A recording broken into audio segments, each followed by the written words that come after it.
Okay. Remember to record this time, so YouTube will see this.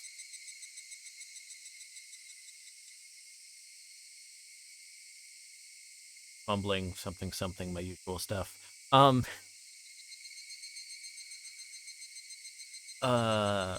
Alright, so, picking up. End of chapter 9. Which I think when I looked up, is it 13 chapters or 14?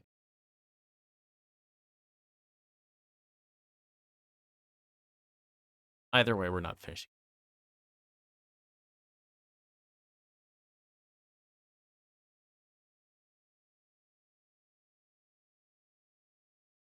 My relatives gathered at the Sonozaki house after the festival to have a little party. I mingled with my uncles and had fun. I was trying to get rid of my eerie memories of the ritual storehouse. Mion was acting as the successor, so I tried to stay away from her. I'm sure she would feel weird if I talked to her in a formal way. In consideration of the hag's old age, we ended the party around 11 p.m. We all helped to clean up with the women washing the dishes in the kitchen, and the men folding the tables and putting them away in a storeroom. It only took about 30 minutes, then everyone left one after another.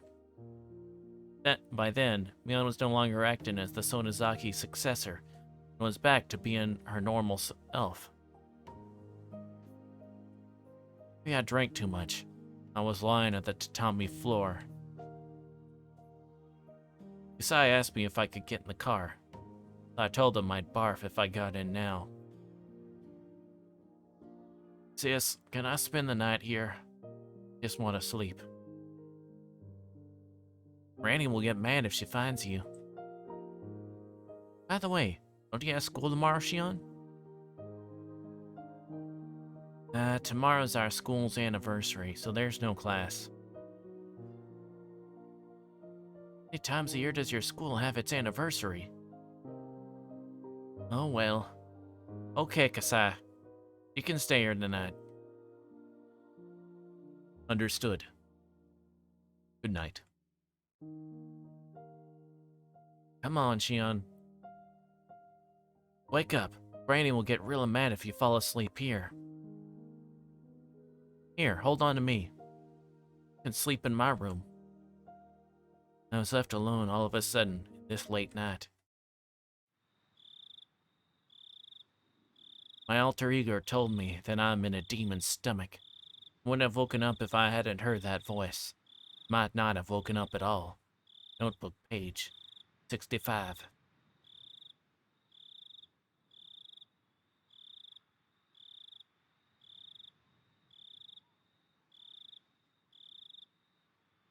I didn't remember much after that.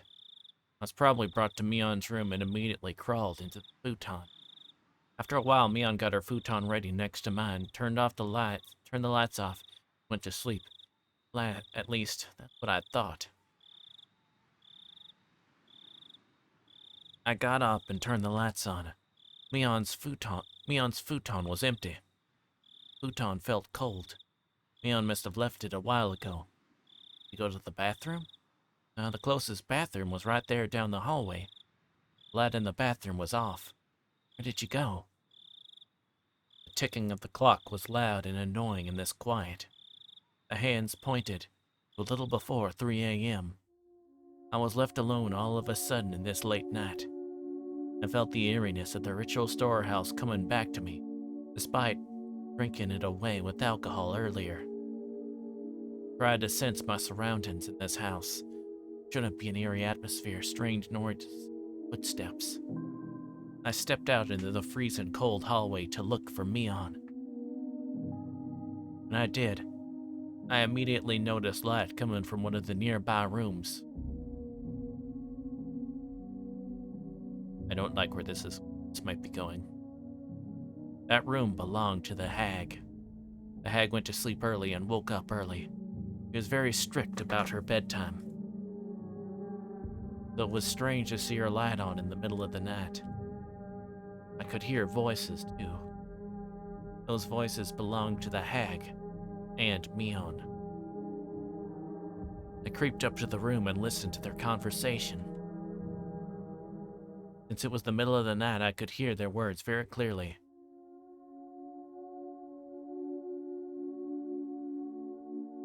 But you know, those young ones went too far.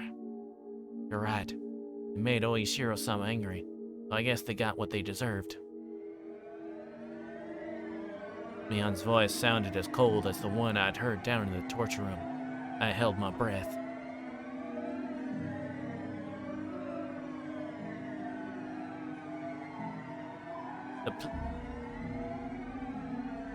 The police say they are investigating, but are you sure? I guess. It's probably Takano-san. My heart almost stopped.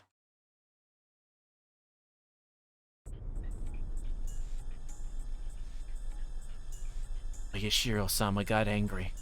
The police are investigating. It's probably Takano-san. And what day was it today? Those words told me that something was happening. My teeth started to chatter. I desperately tried to stop them. I felt like my body was swelling up suddenly. I could no longer hear as well. Calm down. Breathe. Listen more carefully. According to Mion and the hag conversation, another incident definitely took place. Victims were Takano and Tomitake.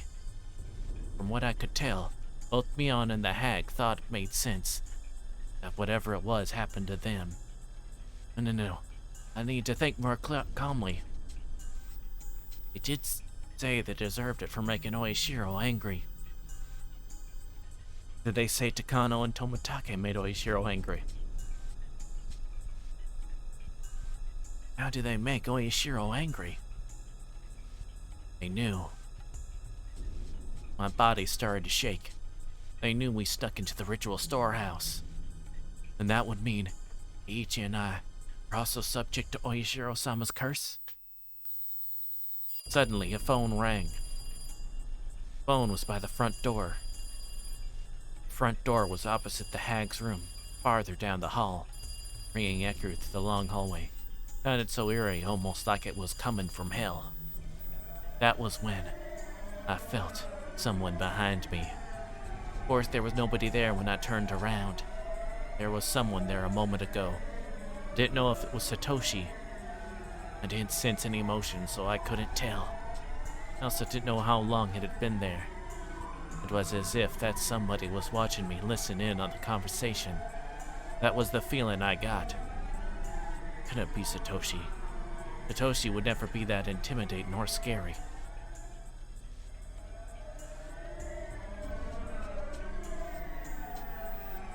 My mind turned all red, like it was suffused with blood. You experienced anything like that? Those footsteps always followed me. They even came to my bedside and looked down at me. I remembered what Reina Ryugi had said on that rainy day. You'll be okay if that's true. Oyashiro-sama won't get mad at you. Oyashiro-sama wasn't angry. Nobody would follow me. So what did this mean? Ever since we snuck into the shrine storage, something has been following me? What is it? Calm down, calm down. That's right. Reina wasn't talking about me. She was talking about Satoshi. That's what's happened to Satoshi. Everything he's going through is a sign of Oyashiro-sama's curse. That's right. That's why I encountered the curse of Oyashiro. Feel someone is watching from a distance. It follows you. Creepy feeling crawled up and spread across my back. And it watches from right behind you. After that, you start hearing an extra footstep. I swallowed loudly, almost as though Reina Ryugi was predicting what would happen to me. Had Reina been talking about Satoshi back then? Or had she actually been talking about me? Wait, did she do the Reina voice? But you start hearing it even inside your house after a while. Then, Oyashiro-sama keeps watching you, even when you're sleeping in the dark, right by your side. waiting silently. They mostly come out at night. Mostly. I'm sorry. I knew by now that there was no mistake. No matter how I looked at it, he had been talking about me. Yeah, me. It had been about me. The curse of Oyashiro. What is the curse of Oyashiro? That was when I actually felt something for real. Someone grabbed my collar. Ah! The voice came out. I wanted to scream, but all I could do was close my mouth as if something was stuck in my throat. It was Mion. She looked even colder than how she looked in the underground torture room. It only made sense. She'd come out into the hallway to answer the phone. I tried to come up with an excuse, but the way Mion looked at me was so cold. And if I really had to run into her by accident, I could tell by the look in her eyes that she wouldn't believe me. I felt cold sweat all over my body. I couldn't even move my fingers. Sorry. I apologized. Could have said something to get myself out of the situation, but the apology came out first. But Mion didn't appear to hear me. He walked to the front door, still holding my collar. The phone was still ringing. A normal person doesn't let a phone ring so long at this time of night. The phone call itself didn't seem real to me. Mion picked up the phone. This is Mion. I see. I understand. Please take care of things at your end. Also, please make sure that nobody talks about this. Yeah. Goodbye. Mion put down the phone after a short conversation. What did she mean? Make sure nobody talks about this. Who called anyway? Mion put her forehead to mine and spoke to me.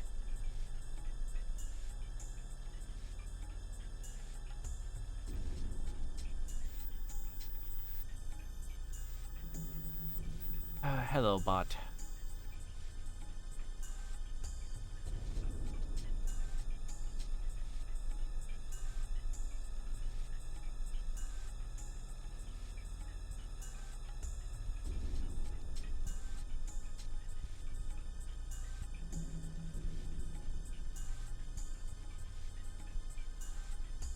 Okay. Darn it.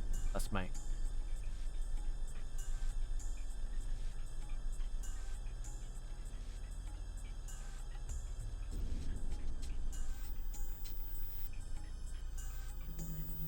darn it. Sorry. Messed with the setting.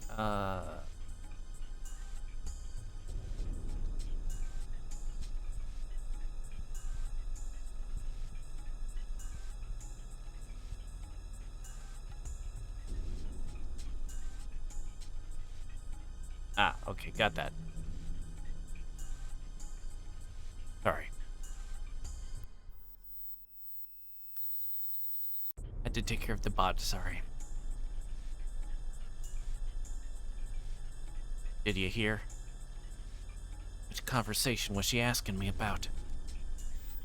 Was she had to be talking about the one with the hag? If I said yes, what would happen to me? I don't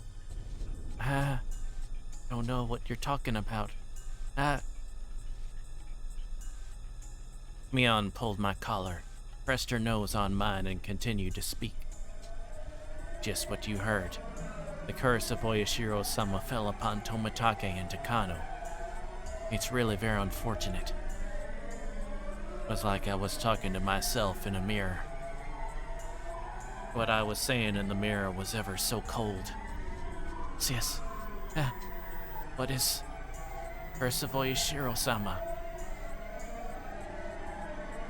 Tomitake killed himself by clawing out his throat. Takano was burned to death in an oil drum. Terrible, isn't it? Tomitake clawed at his own throat until he died. What? Takano was burned to death in an oil drum. What? I felt something furry crawl up my spine. I felt like my stomach was turning upside down. I didn't feel any strength in my legs. If Mion let go of my collar, I'd probably collapse on the spot. Why did they die that way? Don't you know, Shion? I'm asking you because I don't know. I don't know. Don't you see there can be only one reason? Please don't talk as if I already know the answer. What do you mean? My heart was pounding. I felt that my next breath would be so bloody and hot that I'd choke on it. Don't you know? It's because they made Oyashiro-sama angry. First year was the manager of the damn construction site. The second year was the traitors to the village. The third, it was the pacifist. The fourth year, it was the relatives of the traitors. I always thought the victims were people who had something to do with the damn conflict. I don't do anything against the village, the damn conflict. I assumed I was safe. I should have known. I should have known everything would be the curse of Oyashiro-sama. I knew Oyashiro-sama's anger was the curse of Oyashiro-sama. I knew Oyashiro would get angry if I snuck into the ritual storehouse. But since I wasn't held responsible in any way for the damn conflict, I never thought I would be a victim of the curse. Did I ever think there would be an incident in the 5th year? Did I ever think I'd be the victim of that 5th year incident? Tomitake snuck into the storehouse and he clawed at his own throat until he died. Kano was burned to death in an oil drum. Must be a lie. Couldn't be true. Even if it was forbidden, it was just a space for storing old torture implements. How could they be killed just for sneaking in there? Especially in such gruesome ways. But I thought about it again and realized that those people were absolutely capable of doing things like that. The main Sonozaki family was capable of it. The Sonozaki family had been pulling the strings behind the series of mysterious deaths. They could do it. The Sonozaki family even kidnapped the grandson of the Minister of Construction during the dam conflict. They could do it. The Sonozaki family made Satoshi disappear completely. They could do it.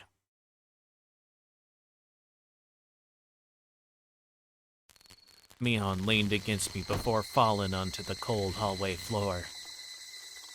He collapsed rather violently.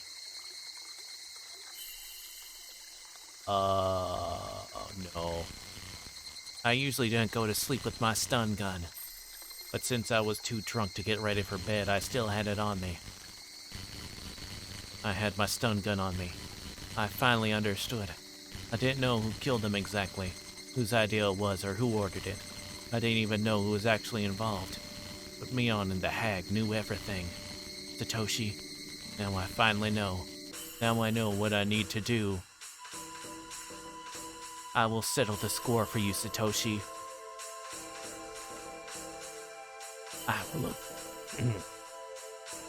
I will avenge you, Satoshi-kun. I won't be killed like you, Satoshi. I walked into the hag's room. She was sitting up to take some medicine. Her back was turned to me. Mion and I are twins. If I acted like her, the hag wouldn't notice the difference. I didn't think she ever suspected me. I put my stun gun to her neck and pulled the trigger. I heard an indescribable electric sound and the hag's lights went out. She fell in a twisted position. I didn't know how long it would take a person to regain their freedom of movement after getting knocked out with a stun gun, so I had to restrain them before they woke back up. I was unbelievably calm. The key to the underground torture room was in the forbidden drawer that only the head of the family can access. Mion had told me about this once. I never looked for the drawer before, but I found it exactly where I thought it would be. The key was on a keychain with several of its sisters. Each key had a little plaque on it that said what it was used for. They were all in Mion's handwriting. He was an idiot for being so conscientious. It sure helped me out. I put the keychain in my pocket and headed to the outdoor storeroom to find a cart. I found a large flashlight there as well. There was a strap on the flashlight so I could put it on my shoulder. That way, I'd have both hands free to carry Mion and the hag. I loaded Mion and then our grandmother onto the cart and carried them to the underground torture room. I was prepared to use the stun gun again if they woke up while I was working, but it was more powerful than I imagined and the hag showed no signs of waking. This was the stun gun Kasai specially ordered for me when I told him I wanted a powerful one. I remembered him telling me that it was an illegally modified stun gun and that I should never use it just for fun. I used my flashlight to find the light switch. I found it easily, turned it on. All the lights went on in the basement. Although there was now illumination, it was very dim. I moved quickly so as to finish what I needed to do before they woke up. I decided to put Mion in a cell beyond the torture room. The lights in the torture room were so bright that it was like daylight. There was a door there. I was fairly certain the cells were on the other side of that door. Proper keys was here. Keys made a tinkling sound. I felt cold air coming in through the gap in the door. There must be a huge opening on the other side. I opened the door and I saw nothing but darkness. I felt along the wall to find a light switch. I turned the switch on and the light bulb lit up, revealing a huge rocky cave. It didn't look like a natural cave. It looked more like an air raid shelter. There were several hollow openings with bars across them. Those were the cells. I walked up to the closest cell and checked to see if it was strong enough to confine her. I pushed and pulled on the bars. I ran against them with all my weight and decided they were perfectly sturdy. This was secure enough to be called a cell. I opened the lock and carried Mion in. I wasn't particularly strong, just average. Never thought I was strong enough to carry a whole person. But now I didn't need to pretend to be weak. I could easily lift and drag their bodies. I put Mion in the cell. She seemed to moan a little. I didn't need to check to make sure the effect of my stun gun was wearing off. I closed the bars and turned the key in the lock. Then I ran to the hag, who must have been starting to wake up too. Fortunately, there was no sign of her regaining wait. Typo, I guess no sign? Maybe the difference in age had something to do with it. No sign. I looked for a table to restrain her on. Found a wheelchair with restraints for the hands and feet. I put the hag in it. Of course they didn't resist, but her dead weight made it seem like she was a huge French doll, but one made of flesh. Put her hands on the armrests and restrained them at the wrists with the metal rings and hinges. I did the same thing with her feet. It must have been a wheelchair specially remodeled to restrain a person. Other than the restraints, it was a regular wheelchair. I waited for the hag to wake up. I had so many things I wanted to ask her. I didn't think she'd answer honestly. But I had plenty of tools to make her talk. I was in no rush. The hag had a concern. Relatives took care of the problem. That was how it worked in the Sonozaki family. She was the leader of the family, so all the information they gathered would make its way to her. She must know everything that happened in Hinamizawa, including the curse of Oyashiro. I heard a noise from the cell. Mion must have woken up before the hag did. Speaking of the hag, she didn't seem like she was about to wake up any time soon. She was restrained even if she did, so I had no need to fear. I left the hag there and headed for the cell. Shion, what do you think you're doing? She talked like the successor. She also sounded frightened. She obviously understood the situation she was in right now. Good morning, Mion. You never thought you'd be in there, huh? Haha. The acting head, I order you. Open this up. Don't sound so scary in there. You need to talk more like a leader, don't you think? Though talking that way will only make you look like a fool. There was nothing funny about it, but I wanted to intimidate Mion. My laughter echoed throughout that cave. It was artificial and meaningless laughter. I heard it over and over as it echoed. It sounded as if I wasn't the only one laughing. Couldn't stand it, so I stopped. Silence filled the air. Silence almost hurt my ears, so I started to speak. I never thought Tomitake and Takano would be the victims.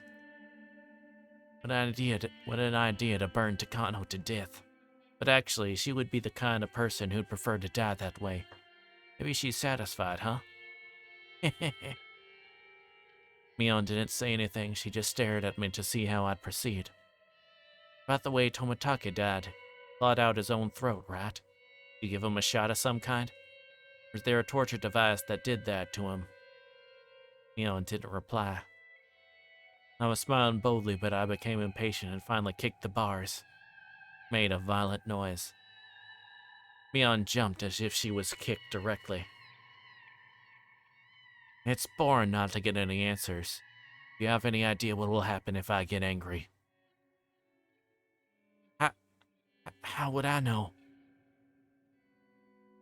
Mion finally replied. He was odious, but at the same time sounded pitiful. Hey, Mion, as a successor, why don't you tell me? See. I had just too many things I wanted to ask her. I wanted to ask her about me, about the incident, about the curse, about Satoshi. I didn't even know where to start. Before I asked her about those, I asked her one other thing. You know there's no point in trying to resist, don't you? Mion glared at me silently. Because we were twins, I knew that was just a bluff. We've come this far, so there's no point in me hesitating anymore. You shouldn't expect hesitation or even mercy from me, sis. Mion must have been feeling the cold sweat on her face. Although the light was dim, I could tell she was frightened. Okay, here I go. First, about the series of the mysterious deaths in Hinuizawa, also known as the Curse of Oishiro. What's the meaning of it? Is it to signify the end of the damn conflict? I think so.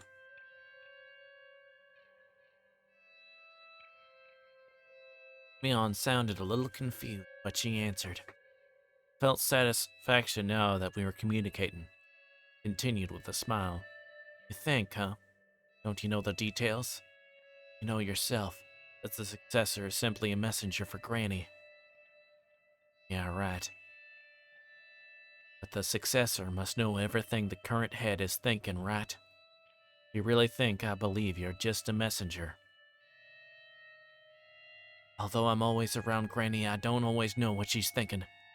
It's not like I can understand her all the time. Okay. So you're saying that everything about the curse of Oishiro was decided by the hag herself, right? I assume she talked to the successor about it. When it's something dangerous, Granny decides it on her own. I don't have anything to do with it. But even if she decides by herself, the hag uses you to take care of various things, doesn't she? You're telling me you don't know anything. No, doesn't use me for that. Really don't understand it myself. It's like I take care of problems on the surface. Someone else takes care of problems on the underside. Who is the one that takes care of these underside problems? I don't know. Haven't you seen anyone? Haven't you overheard a phone conversation? Must be someone who gets in touch with the hag at the same time every year, around the time the curse happens. Don't know. I really don't. Mion shook her head. Okay. Let me change the question.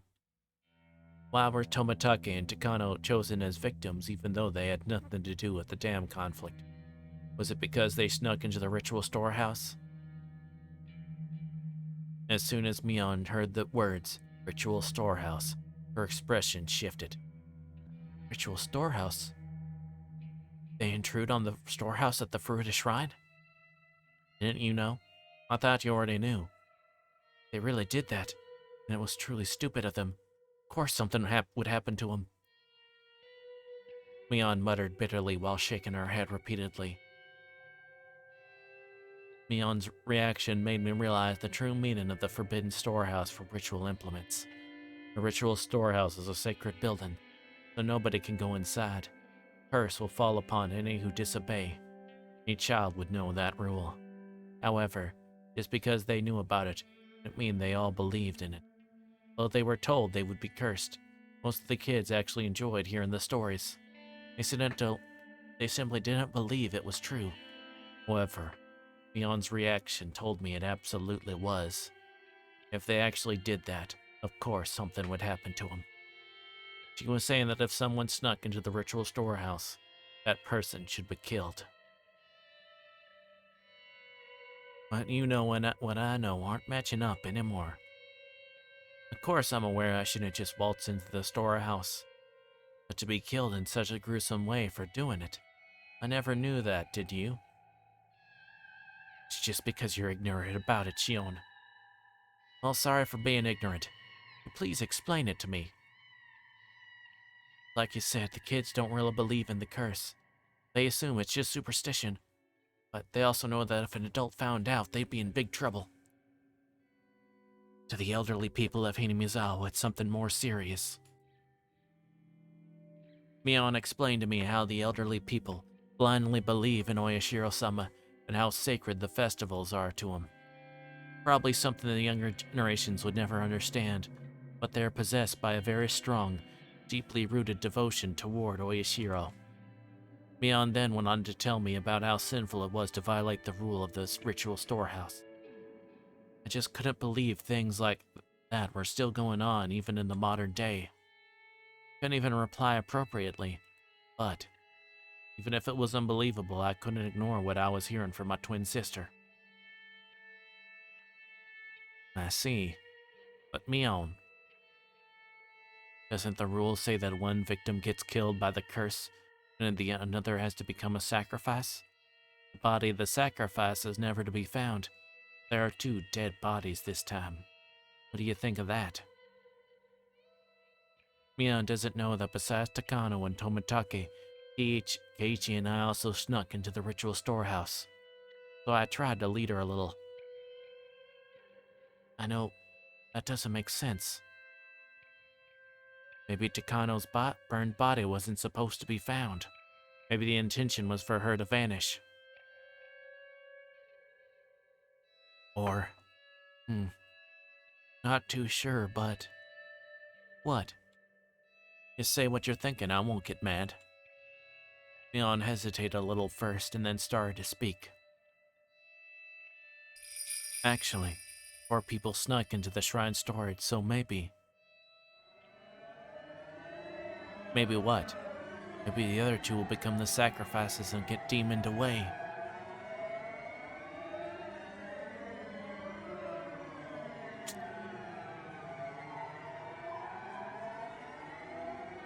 Well, isn't this taking a fun and delightful turn?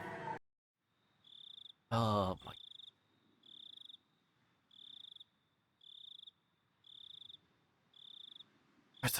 That was very sarcastic. Ahem.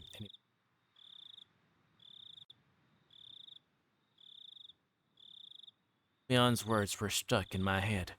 Those 2 dead bodies were the result of the curse, and there should be 2 sacrifices to calm Oyashiro's anger. 4 of us snuck into the shrine storage together. Simple equation. That mean Keiichi and I were in danger? I got drunk, fell asleep, and decided to stay overnight. That because of the alcohol? Did someone put a drug in my drink? Not like me to get drunk and spend a night at the hag's house. Wanted to forget about what happened in that eerie storehouse, so I drank too much. But it really was strange for me to get that drunk. Maybe it was a good thing I woke up in the middle of the night. I could have been the one to wake up in a cell. Sometimes it's hard to recognize danger when you avoid it accidentally. A part of me wanted to just laugh at the idea, but another part felt frightened. I was so close to being in Mion's position. If my thinking was correct, wonder how Keiichi Maibara was doing right now. I didn't see him in any of the cells. That didn't guarantee his safety. Kano and Tomitake had been executed. There's a possibility that Keiichi could already be dead. Just like what happened to Satoshi, it might only happen after a few days. When the sun rose, I was going to pretend to be Mion and head to her school. I was going to check if Keiichi was safe. If he had already disappeared, the enemy would come after me next. I'd have to be a decoy for myself, but if he was still safe, I'd need to keep my eyes on him. I was sure the enemy would come after that scatterbrain. If I became Mion, Shion would disappear. The enemy who would think Shion had already been demoned away, they'd concentrate on Keiichi. Nothing happened to Keiichi. That would also be fine. I'd prove that nothing would happen to me either. The hag was still sleeping in the wheelchair. I was going to interrogate her. Actually, I wasn't expecting to learn that much. The woman who was also known as Empress Sonozaki probably wouldn't say a thing even if her fingers were cut off. Mion, her successor, was the complete opposite. She spoke readily but didn't know too much about anything. Mion had said she was only a messenger, that someone else was taking care of problems on the underside. It was possible Mion had grown to be a good liar and that she tried to deceive me with a straight face. But at the same time, I could see the hag not letting Mion get involved in the underside of the village. If I were her, I wouldn't have used Mion for that either.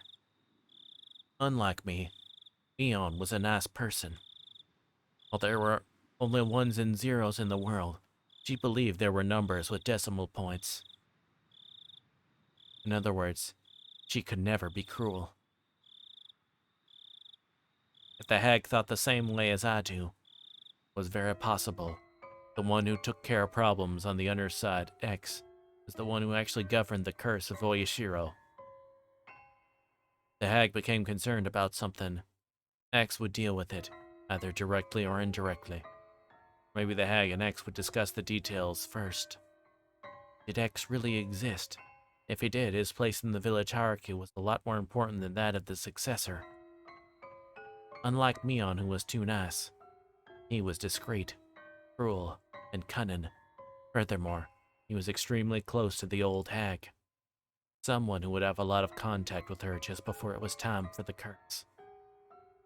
Because of the way Tomitake died, it would be someone who regularly dealt with unusual drugs. He could be a member of a medical institution. The director of the Irie Clinic. Yay? This isolated village, Irie was famous for opening such a beautiful clinic and for working so hard for the villagers' sake. The villagers liked his mature personality and really respected him. There's nothing scarier than a doctor who's also a murderer. Irie was the person behind the curse. All the mysterious deaths could be explained. However, there was only a slim chance of Irie being X. Main reason being that the hag wouldn't trust him. Like many of the elderly, the hag doesn't like young people. I knew she'd never trust him because of his age. Furthermore, he had openly criticized his behavior among the relatives once. Although Irie was famous, he was an outsider after all. He wasn't born here. He tried to maintain a good relationship with the villagers as the director of the clinic, but that was just on the surface. I couldn't even imagine the hag telling him about her worries or about the village's underside.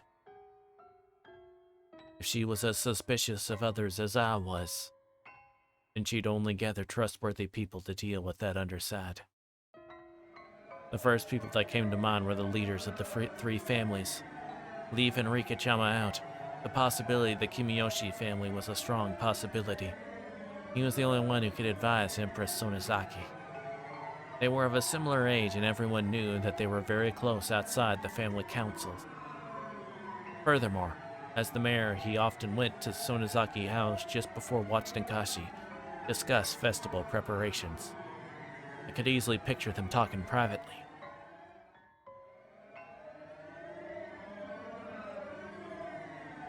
The one who executed the curse of Oyashiro, the one who'd murdered Takano and Tomitake, the mastermind behind the series of the mysterious deaths that have been going on for the past 5 years. Is he coming after me? Did he get to Satoshi? When I thought about Satoshi, I felt elevated. I was fearful of possibly being this year's victim until just a moment ago. I was scared that X was after me. When I thought about it, I realized Whoever it was, this person had gotten Satoshi.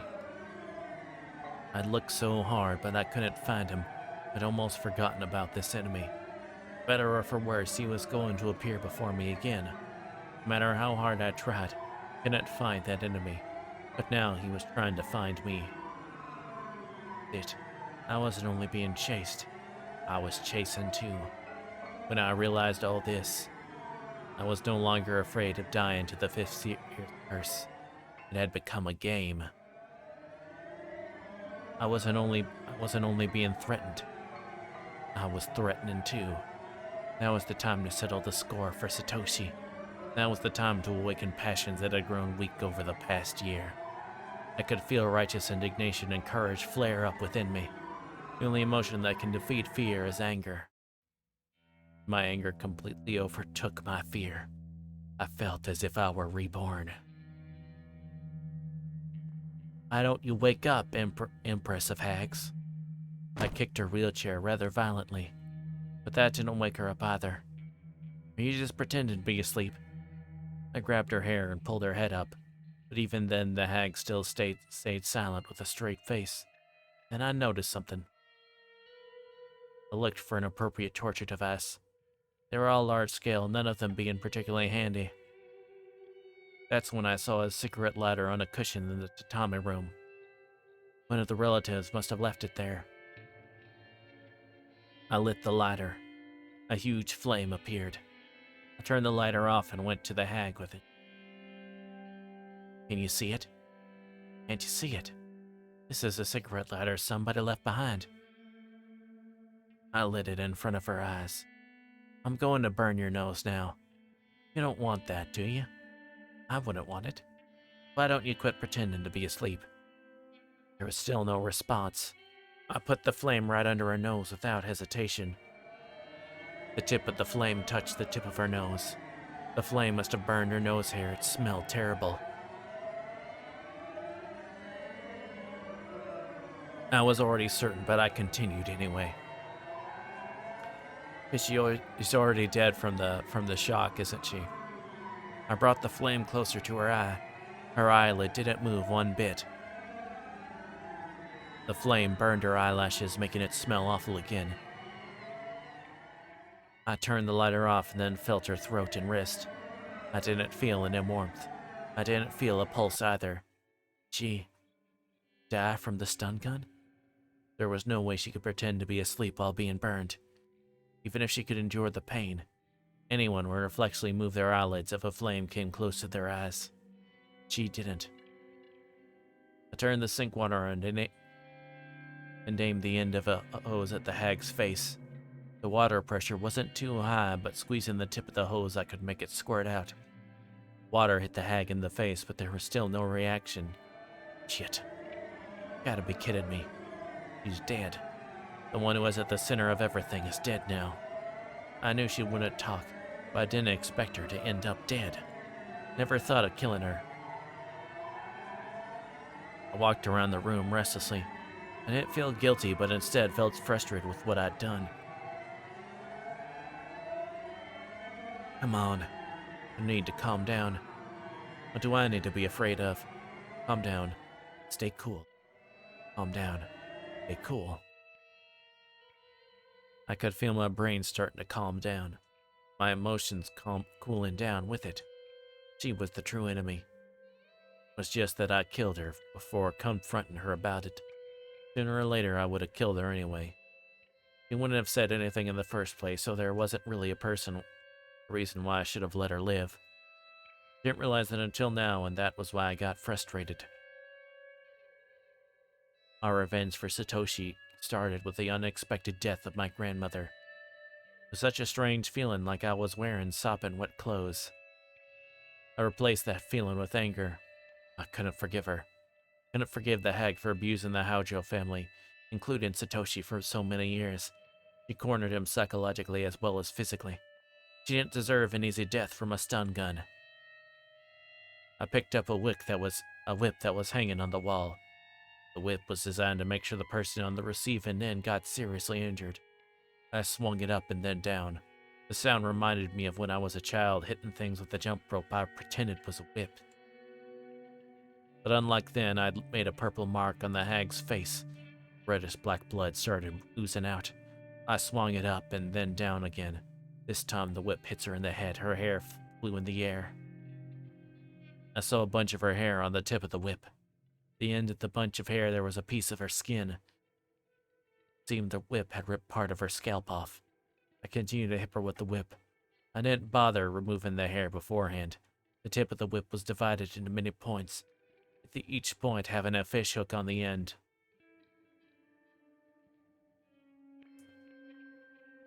Ah, so it's a particularly gruesome cat of nine tails.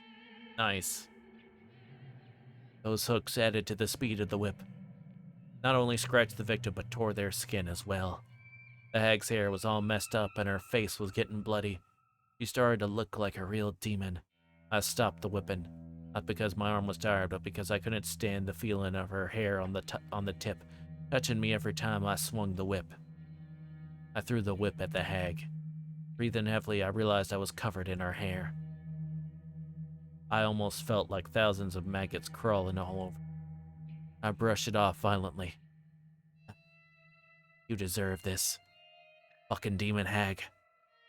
Put my hands on my knees and exhaled roughly. It was then that I noticed it. I perked up and turned around. There it is. The person who had been watching me since I snuck into the shrine storage. I sensed this person sit in the tatami room and enjoyed watching me torture my grandmother. An overwhelming emotion started to swallow me up. I've tried desperately not to feel it. How long have you been there?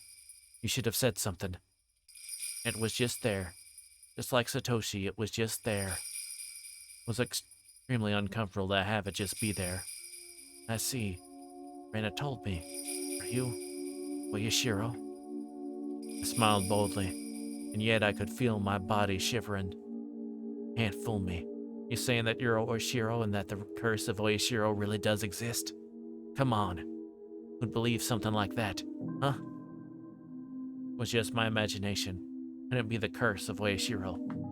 The curse couldn't be real. Everything was done by humans. Made everything look like it was a curse. Well, I don't care if you saw what I did. I won't charge you for it. If you're thinking about interfering, I won't hold back, you know? No matter what I said, nothing happened. Like trying to communicate with an insect. I felt like I was staring at a spider in the middle of its web. The spider was staring back. Turned to the hag in the wheelchair. I couldn't leave her body here forever. If I don't need to make her death known, then it should be quick, and it's best if a body doesn't exist. Not even in the secret underground torture room. Failed to try to calm myself down. Oh, I remember now. When I was a little girl, Kasai used to love making me feel scared. He often told me scary stories about various horrible things. I recalled a story about the secret torture room of the Sonozaki family. According to the story, there was a well in the torture room for dumping bodies in. There was a pile of tortured corpses at the bottom of the well, and resentful moans could be heard echoing from there. About halfway down the well, there was a different tunnel, a secret passage leading into the distant mountains. That bit was from Mion's telling of the story. It was probably an amalgamation of tellings from different relatives. The room was supposed to be a huge secret. Everyone got loose lips at the chance to have fun scaring the young successor. Mion, you remember one of our relatives talking about a hidden well a long time ago. There's supposed to be a hidden well somewhere in this underground torture room, and it's connected to a secret passage. Did you hear some noise earlier? That was me whipping the hag. Mion didn't reply, but I saw her bite her lip. Don't worry, I won't whip you. But if you don't cooperate, I'm gonna punish her some more. Next time I won't use a whip. And at the end, do you see a cell in the darkness? It's in there. Mion pointed weakly. I walked down to where her finger indicated. The light bulb lit up the cell, a lot smaller than the one Mion was in. It was very shallow when I didn't even need to open the door to see how tiny it was. Of course, there's no well in there. I became angry, assuming that she lied to me, but after considering it, I didn't actually think she would at this point. I opened the door and walked in. I noticed something immediately. There was an opening right in the middle of the cell. This opening was naturally disguised. The way the rocks and by the shadows were positioned perfectly hid the well. The tip of a rock inside of the cell concealed the entrance. Unless you went in, you'd never notice. But it was a shallow shell that nobody would ever think of going in. Besides, the bars allow you to see the inside well enough. The cell is not even a few meters deep, so it would only take a glance to see everything. Nobody would think of unlocking the door and walking in, but walking in was the only way anyone could find the well. Furthermore, there were many cells in this huge cave. You'd think that one of them was a secret well. The inside of the well was dark. Couldn't see anything. Every little noise I made produced echoes. Could tell this was a very deep well. Brought a flashlight from the torture room and shone it down the well. It almost looked more like a vertical tunnel. Obviously a man-made one at that. There were wedges on the wall like a ladder. They looked as if they were inviting me to descend. Kind of ironic that the secret escape route from an underground torture room ended up being a well that takes you even further down. You have no way of knowing whether it would take you to freedom or to hell. Furthermore, tortured bodies of past victims at the bottom would be able to go down this well without hesitation. Nobody in their right mind could go down this well to look for a secret tunnel or the voice of the dead all the while. Have you ever gone down that well, Mion? I've never even wanted to. I feel the same way. How would I go down the well where they tossed the victims of this torture room? Went back to the torture room and then returned to the cave, pushing the wheelchair containing the hag. Mion screamed. Gion, want to push Granny down the well? No, I'm not. Just dumping her body. She's dead.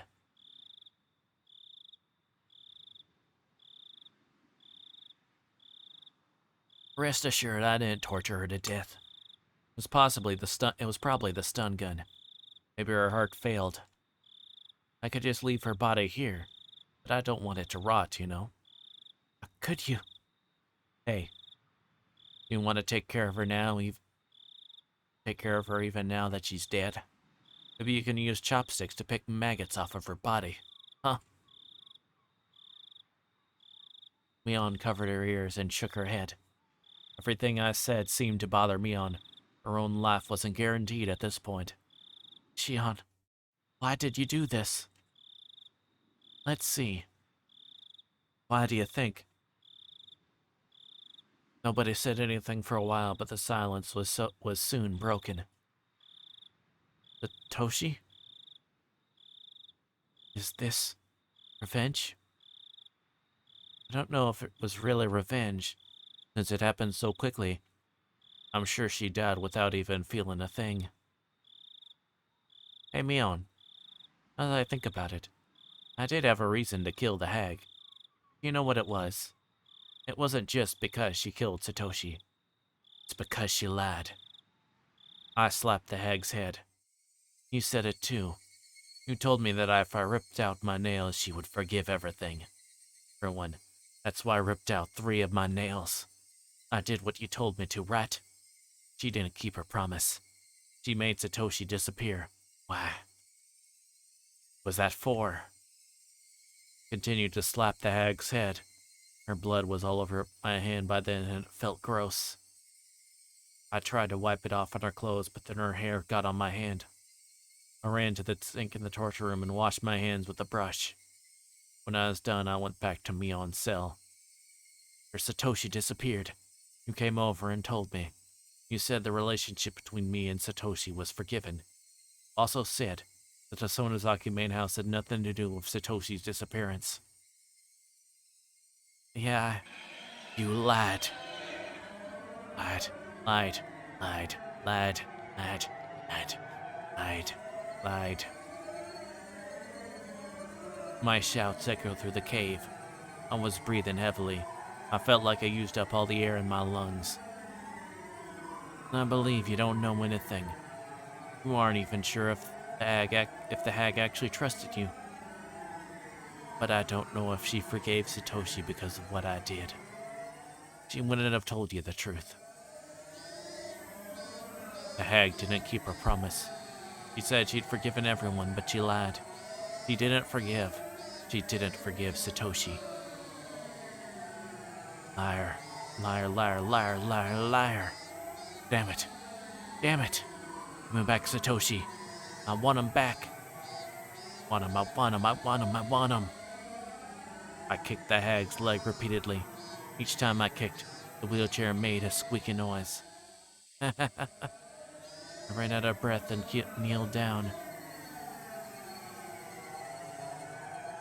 Mion was still covering her ears and was now shaken, with tears in her eyes. Sorry to scare you. Sorry about that. Really don't know. I won't torment you. Don't worry. But if you were ever lying to me, well, you'll have to accept whatever comes your way. You know what I mean?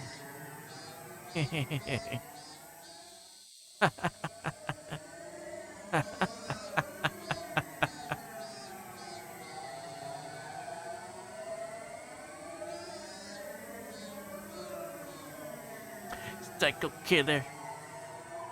Yeah. Run, run, run, run, run, run away.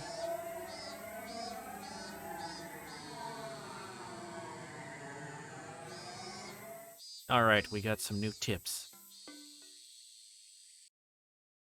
I wasn't planning to kill the hag so quickly. I was going to kill her anyway, but it was too soon. People would normally assume that the Sonozaki family operates as a hierarchy. That's not true. It's actually more like a system of government. Several ministries stem from the main family, and each forms a hierarchy of its own. These ministries don't communicate with one another. The people who belong to a given ministry don't know what other ministries are doing. That way, Sonozaki family's dealings are kept perfectly secret. Of course, the most important people in the family govern several ministries. They know, of course, about their own ministries. They know a little bit about the ministries their relatives run, but none of them know everything. There are ministries that work in the open. There are ministries that work unseen. There are some smaller ones that Oryo runs herself. Mion seems to know about most of them. She doesn't necessarily know them all. In fact, she didn't know about the curse. Considering that, the fact that the hag died before I could interrogate her is a huge loss.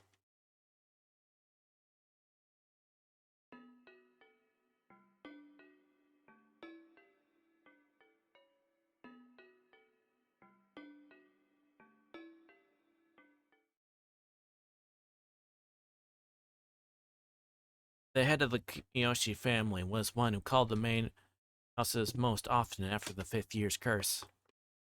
My father called the second most. My parents were still high in the hierarchy, but the stir caused my mother's disownment still hung over us, so we got treated as outcasts. So the fact that my father received so many calls proved how much the hag valued us, despite the distance at which we were kept, demonstrating her own two-faced respect for both sides of the coin.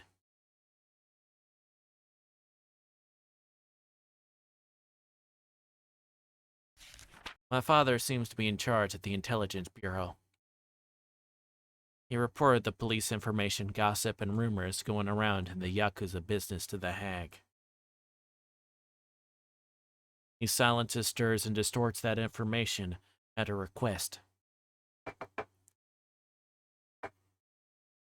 By the way, my servant Kasai is an old friend of my father's. That must be why Kasai knows many things.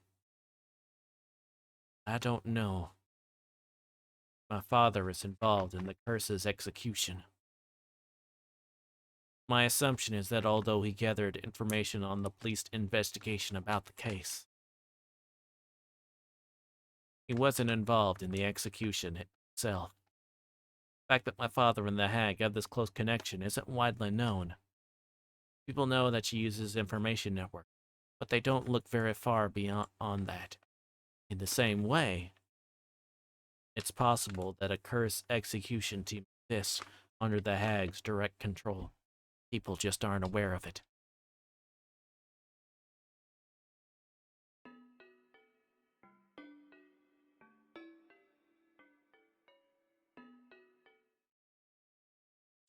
Okay. Next chapter.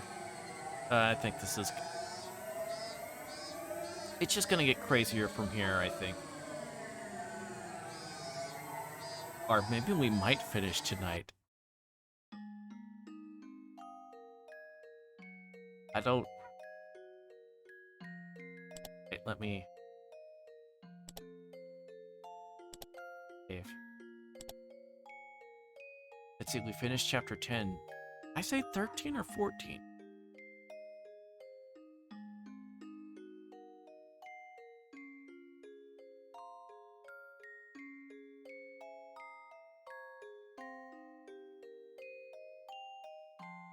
$14.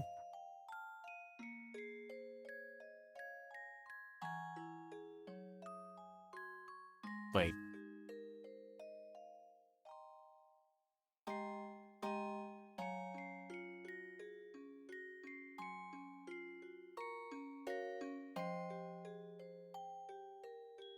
Let me see.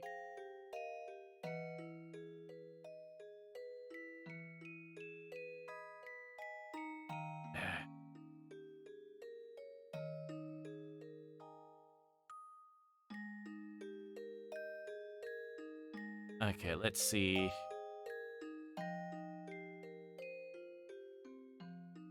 Ah.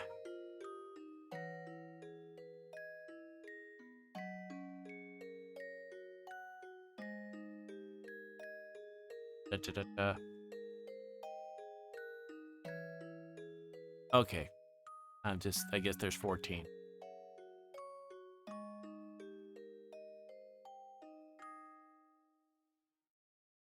We will just continue.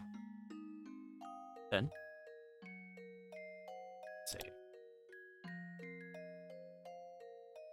I was having such a happy dream.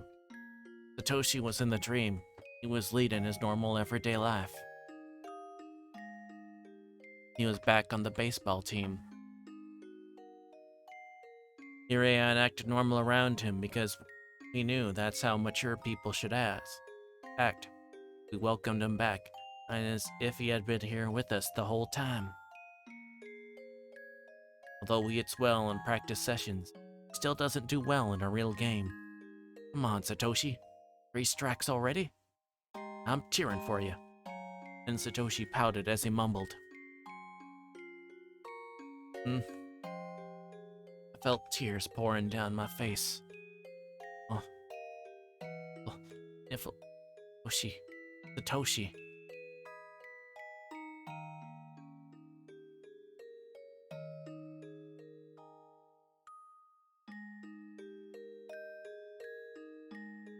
The happy dream faded out with many sobs. The harder I tried to focus on it, the faster it faded. Soon it was all gone. I could see the bright morning sun through a crack in the curtains. I was in Mion's room at the Sonozaki house. Did I come back? I was crouching in the corner of the room and crying. Dream is a dream. I wished I hadn't woken up. One must wake up from a dream. We live in a world where there are no dreams, and that's why we always wake up.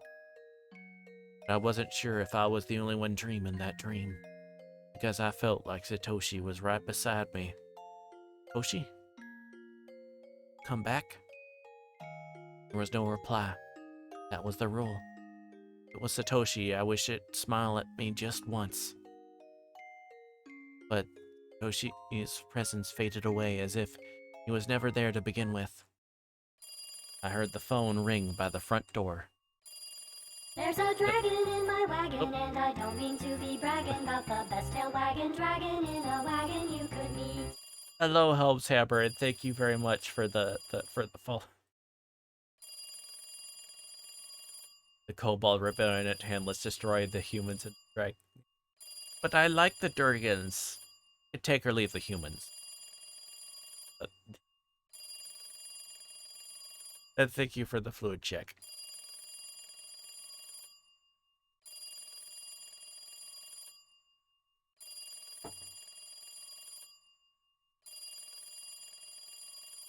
Oh, that's right. I was the only one in the house now. Making the mother of all omelets here, Jack. Can't spread over every egg. Thank you. The right from wrong. Jack. Nanomachine's son. Violent, violent, but in the end it had to be this way.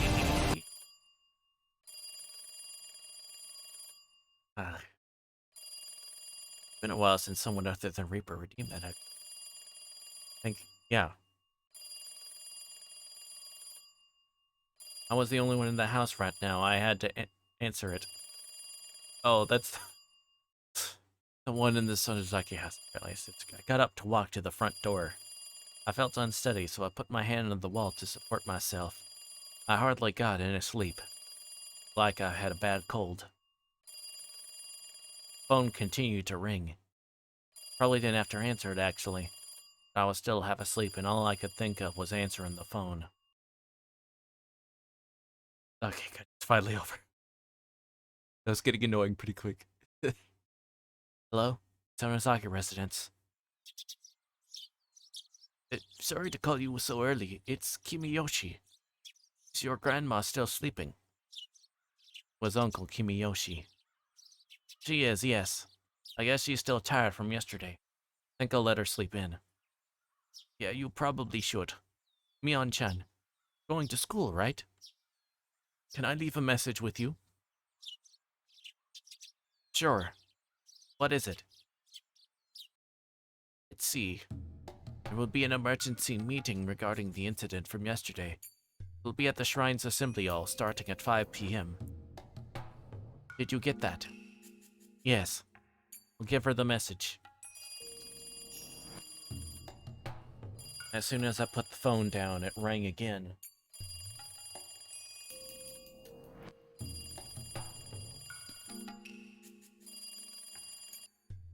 Hello? Sonozaki residence. Good morning. Sorry to call you so early. This is... Oh.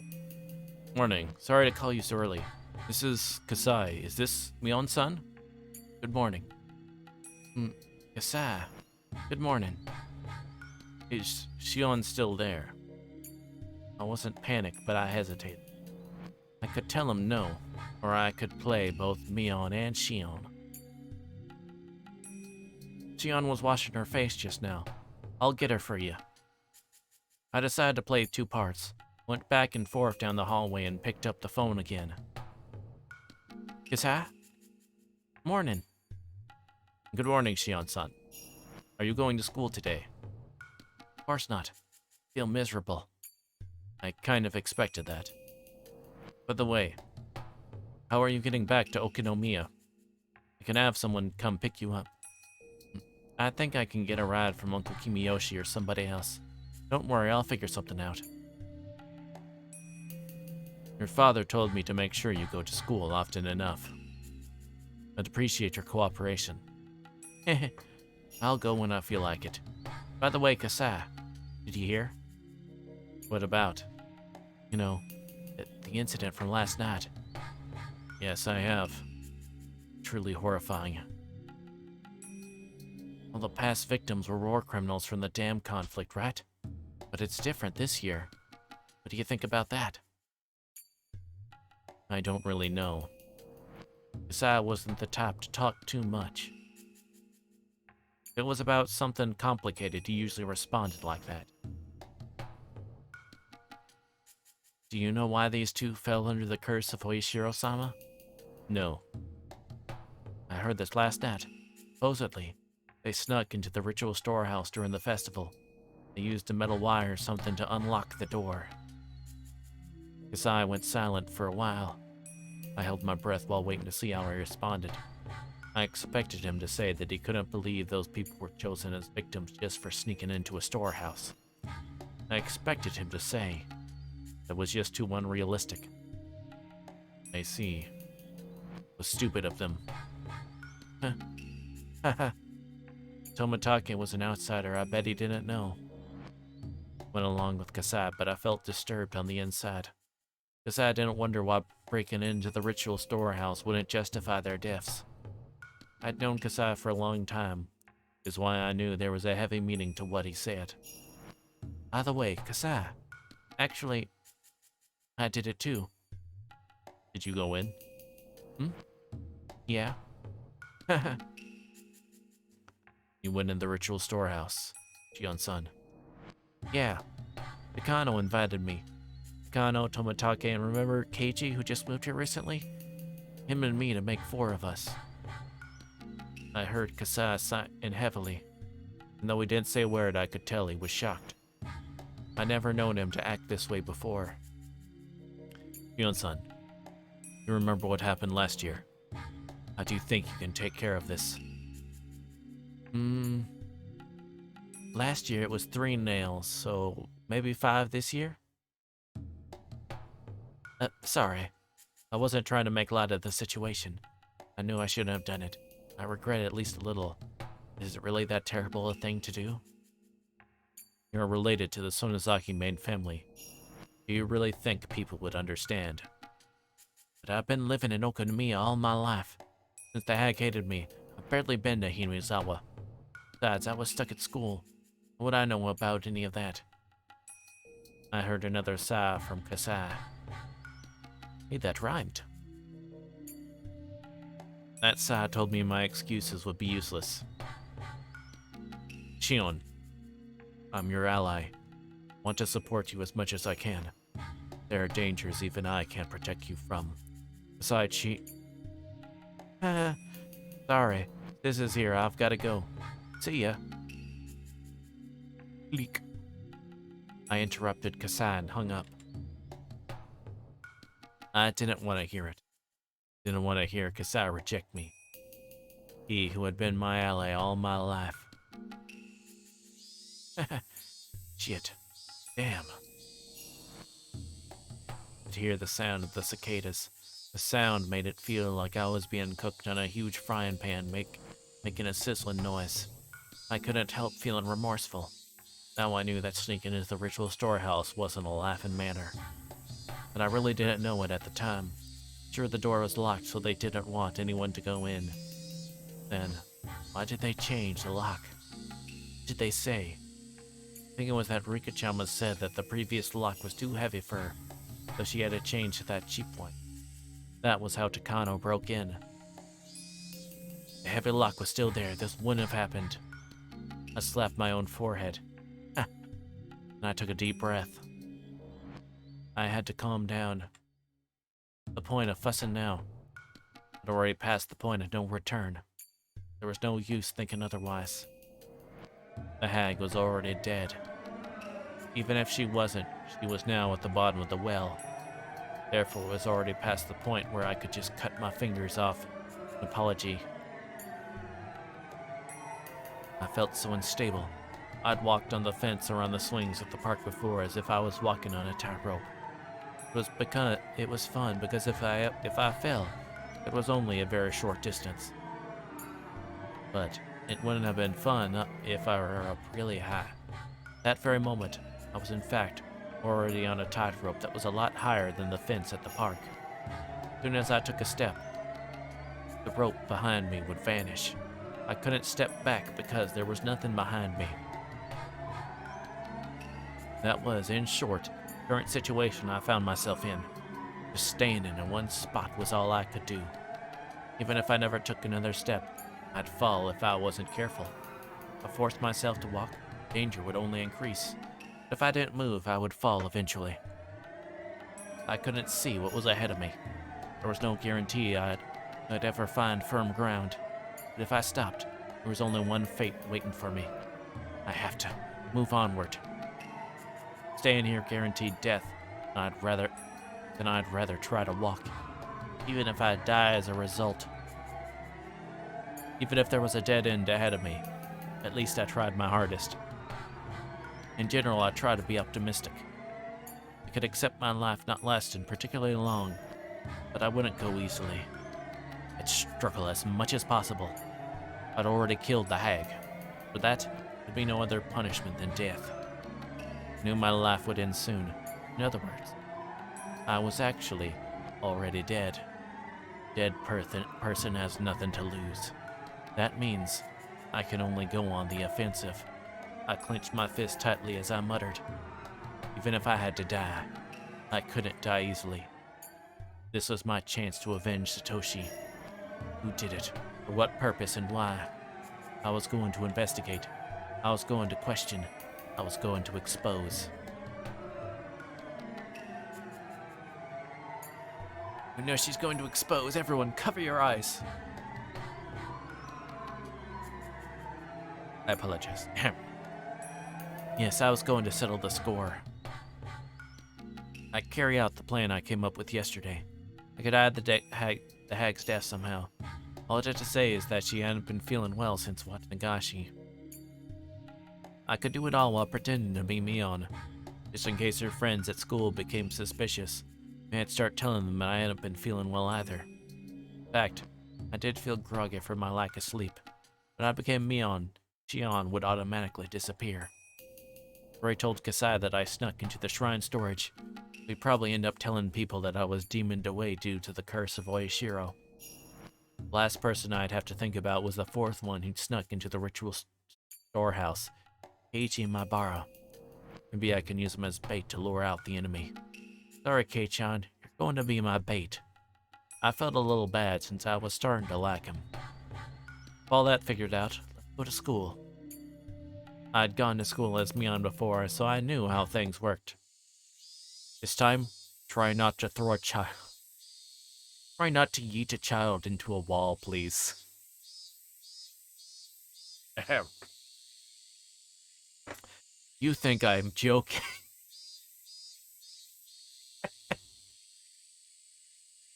So, yeah, some of you think I'm joking about that. Oh my. Ahem. Shion was a piece of work even before the murder.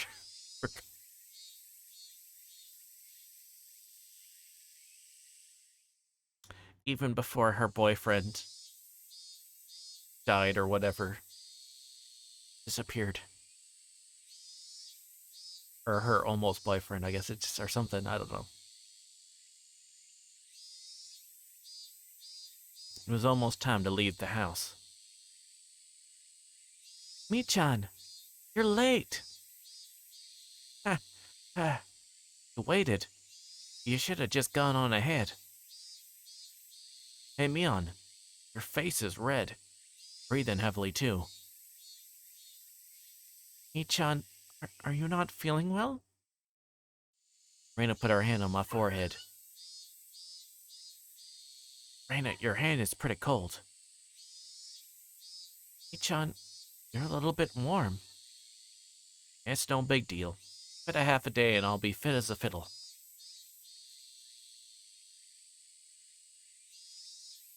Are you really okay? You don't have to push yourself, you know. What's this? Kei-chan, are you worried about me? Haha, that's nice of you. I'd always thought he was a goofball, so I was a little surprised. Thought they would tease me, but they didn't. I just think you shouldn't push yourself so hard. You can tell the teacher you had to take the day off. I'm fine. I took some medicine. I think it's already working. Okay, then let's go. Don't overdo it, but of course there's time. What? We need to run or we won't make it.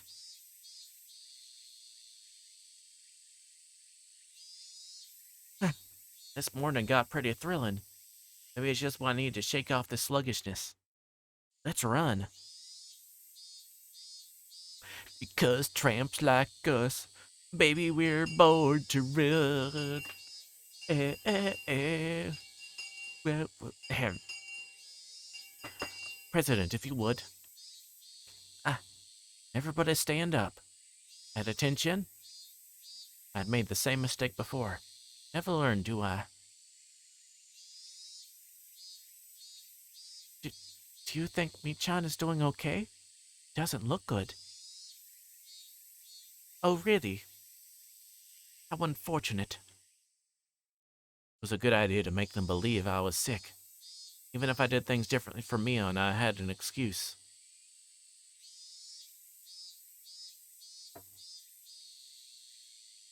Well, you know, girls have those days when they just don't feel well.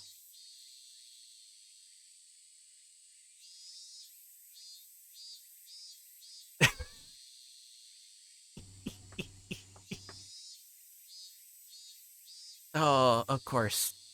Of course, Kate, you made that comment. Enrica's gonna make... I don't have those days. Nipa. Mion's friends kept each other occupied and left me alone. Ichi might suddenly disappear one day. Couldn't let that happen. That would be like letting a fish take the bait and swim away while I was fast asleep with a fishing pole in my hands. I couldn't miss the moment the enemy took a bite out of Keiichi. I had to be very careful. It was impossible to keep my eyes on him 24 hours a day. Spying on him at school like this wasn't good enough. Did I have him meet with Shion and let her explain that he's in danger? We could set up a strategy together. I didn't think Keiichi realized how serious a crime it was to step in the ritual storehouse. I hadn't, after all. Since last year, all the incidents that had related to the curse had probably been investigated in secret. People involved with the three families would know about the incident from last night, but Keiichi wouldn't know anything. If he knew where he stood now, he'd be more cautious too. That should make him aware of his surroundings. Maybe he would notice if anything odd took place. The teacher caught him sleeping, so she ordered him to go wash his face, and walked out into the hallway. I was sleepy too. I had to be alert. I couldn't clear my mind due to my lack of sleep. I decided to go home early. Since I've been pretending to be sick since morning, my request was approved. As I exited the building, I saw Keiichi washing his face. I thought you'd be out here. Feels better outside, huh? Mion? Oh, no cutting class now. It looked like it felt refreshing for him to wash his face with cold water. I washed my face too, but it didn't feel as good as it looked. Mion, how is your cold doing? You're sleepy because of the medicine, not from lack of sleep, yeah? Huh? Actually, this is secret, but after the festival yesterday, I got wrapped up in the party my relatives were having. And well, I had a bit... Gulp. Pretended to drink with an invisible glass. Are you hungover? How old are you? Each exaggerated his reaction. They still seemed worried. Okay, later, I'm going back. Careful on your way home. Don't wobble into a sewer or a brook, got it? Heiichi turned around to get back to the classroom. Oh, one more thing, Kei-chan. I stopped Keiichi. He in response turned around. What's up? This may sound weird, but don't think too hard about it. Well, depends on what it is. Last night, near the end of the festival, do you see Toмотake or Takano anywhere? I noticed Keiichi's body tense up. His reaction proved that he felt guilty about sneaking into the ritual storehouse. He was frightened that Mion Sonozaki might know about it. I guess this was enough to give him a certain impression of Mion Sonozaki. You know Toмотake and Takano, don't you? I remember Kei-chan when the four of you talking during the setup the day before. I could clearly see how dismayed Keiichi felt. He was trying to come up with an excuse.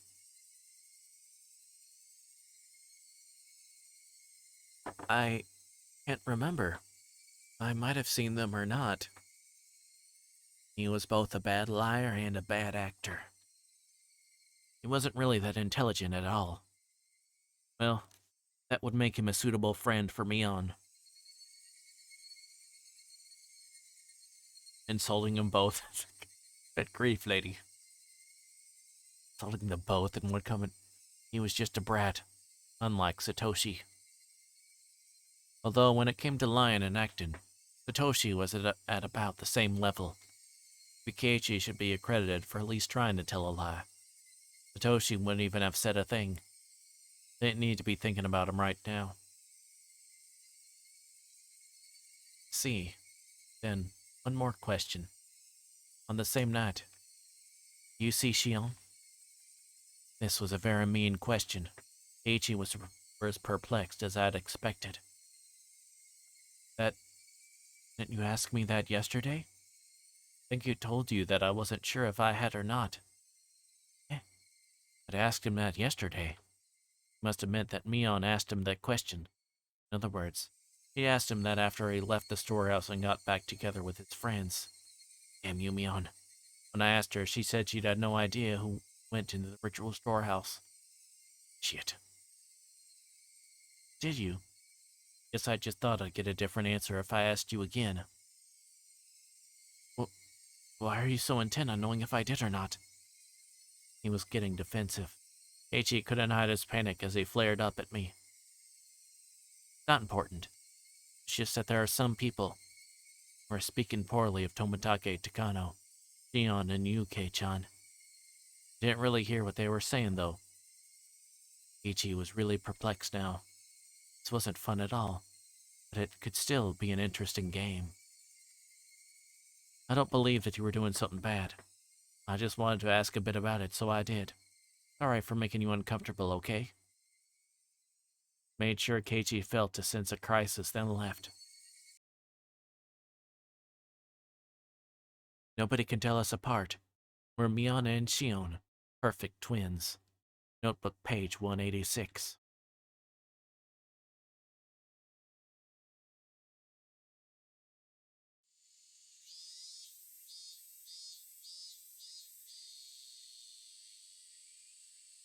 When I returned to the Sonozaki house, I saw a woman with an apron on. It was a housekeeper. Her name was Shimiko-san. I had a few housekeepers who took care of the chores around the house. Hyunchin, I'm glad you're here. Hey, Shimiko-san, can I help you? Today was her turn to come help at the house. She'd arrived, but the gate was locked and she couldn't get in. She called, but there was no answer, so she had blah, blah, blah. Oh my gosh. I can't read or speak. So she had just been standing there, not knowing what to do. Something must have happened to Granny at the festival. She'd been in an evil mood ever since last night. I see. Miko-san tried to remember if she had done something wrong. She isn't ignoring you, she's just sleeping. She was up until very late, so I bet she can't wake up yet. You know how she is, right? She gets in this mood, it'll take a long time for her to be happy again. Yeah, that's too bad. I think it might be better that you don't show up for a while. Even if you don't mean to upset her, Granny might take it the wrong way. Just let me take care of it. I see. Are you sure? I'm very grateful, though. Sorry to make you do this, but let the other housekeepers know that they don't need to come for a while either. When Granny feels better, I'll give you a call. Let's just leave her alone for now. Shimiko-san bowed, then left on her bicycle. Anyone who would ever experienced Granny's wrath would understand. I headed into Mion's room, her alarm clock for 2 p.m., and crawled into her bed. I needed to recover quickly. I had to be sharp, calm, and cool-headed. School should be out by 2 p.m. I'd get in touch with Keiichi. I'd have to call him. There would also be a staff meeting at the Furude Shrine Assembly Hall in the evening. All the leaders of the 3 families, their relatives, the town council members would gather at this meeting. They were all authority figures in Hinamizawa. I'd be intended in place of the hag who was sick. I'd worry about the rest when I got there. People shouldn't notice that Mion and the hag were missing for a long time. I didn't need to worry as I had plenty of time. I checked the alarm once more, then fell asleep as if someone switched me off.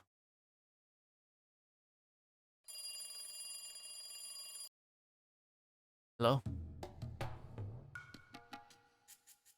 This is Sonozaki, well, the younger one. Hello. Do you have some time to talk right now? Shion, I thought you'd be sleeping in today with a hangover, same as Mion. What? My sis had a hangover? That's so lacquer. Keiichi had no idea that the Mion he saw earlier was actually me. He didn't notice when we talked in person. There's no way he would notice on the phone. I never knew that playing two roles would be so much fun. Feeling such enjoyment in this game of life or death. I was getting used to this situation. Or maybe my senses had gone numb. Oops, sorry. My parents are waiting for an important call, so I can't talk for too long. What do you need? There's something I want to talk about. If we can't talk long, I guess that's that. And how about we meet in person? You could show me where the library is too, that would be great. You mean the public library near the station? Yeah, that's fine. Go past there on my way to work anyway. We decided to meet in Okonomiya. Wasn't easy to get there from Hinamizawa, but I had to hurry. Couldn't run into Keiichi as he was heading there himself. Recalled that the key to the hag's motorcycle was in her secret drawer. The hag usually got driven around for public events, but when she had her own errand, she rode her motorcycle. Keiichi, I assumed, was going to ride his bicycle. I tried to get to Okonomiya before he did. Keiichi arrived quite a bit later than me. Motorcycles are faster, after all. There's hardly any traffic lights to worry about on the way here either. Wow, Neon never keeps her appointments. I mean, honestly. Making my sister the standard for everything will get you in trouble. You're a little unsteady. You were drinking last night too, weren't you? Try to hide it. You definitely went home from school early. Yep, too bad. I've been at home all day from the beginning. I'm smarter than my sis, after all. Hey now, don't think you can call playing hooky smarter. You should finish your errand first. We don't have that much time. Going to the library, right?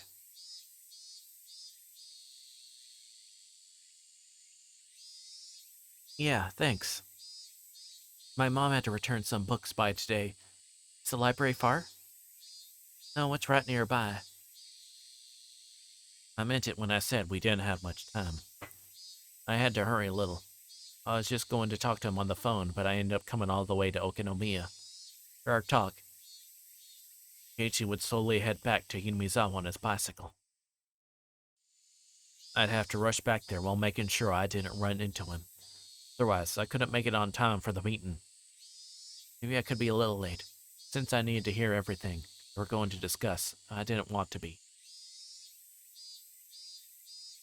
This was the Shishibone Public Library.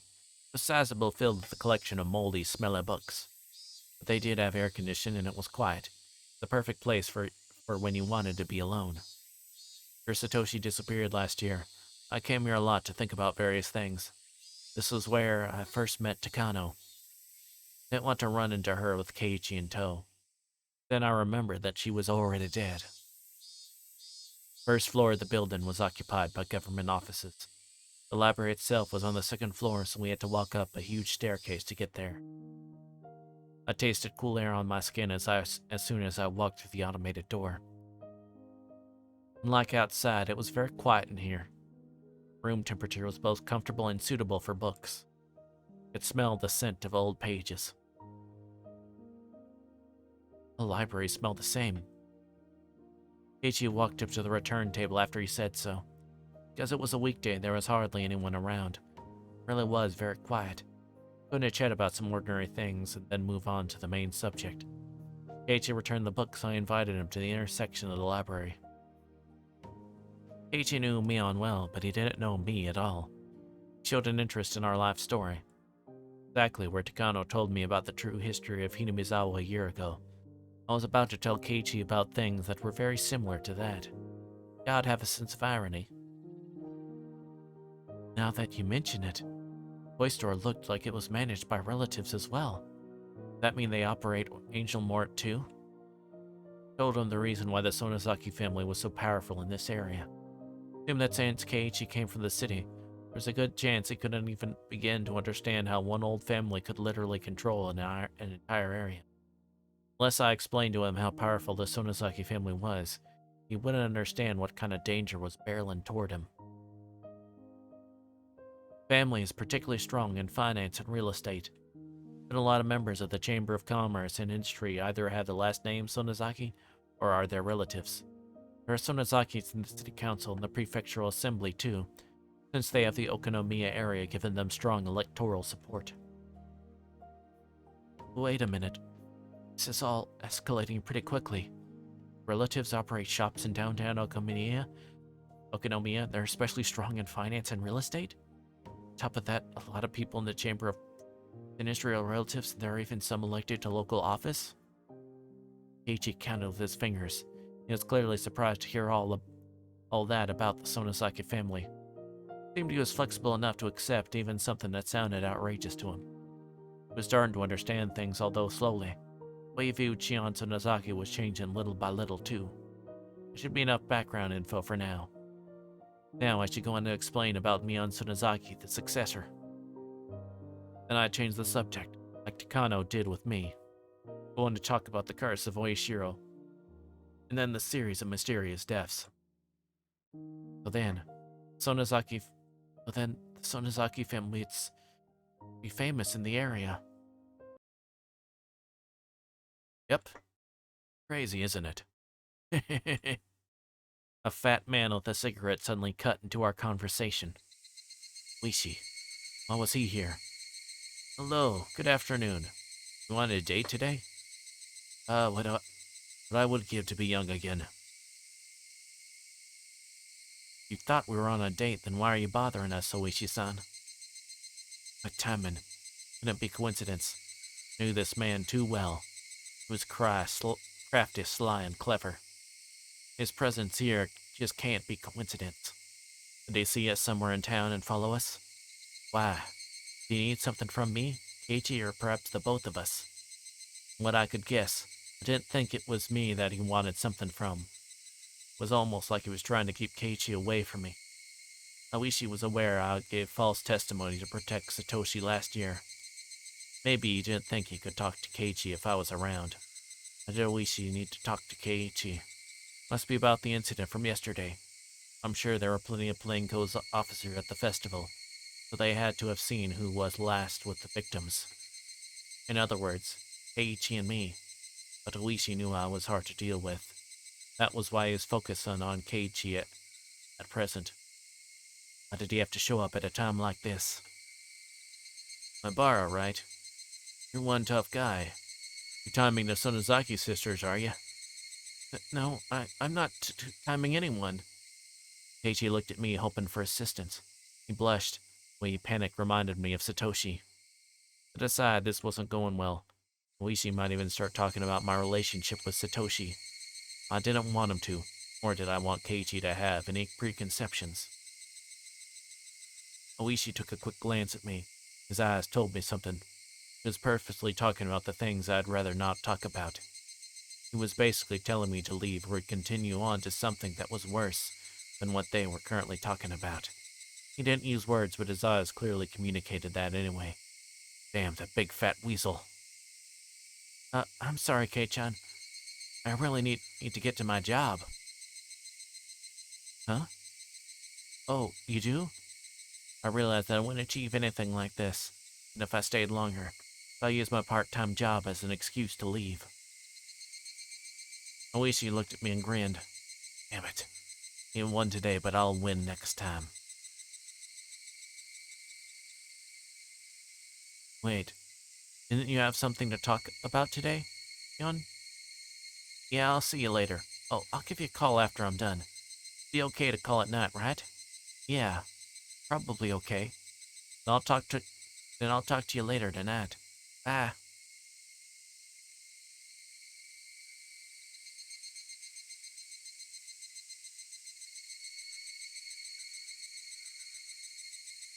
Neck scratchy.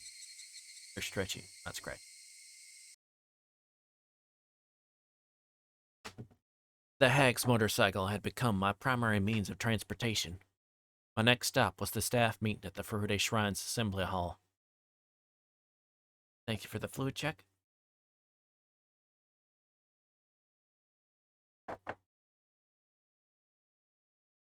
It was easy to imagine how a normal meeting would play out if it were just celebrating the end of Watanagashi.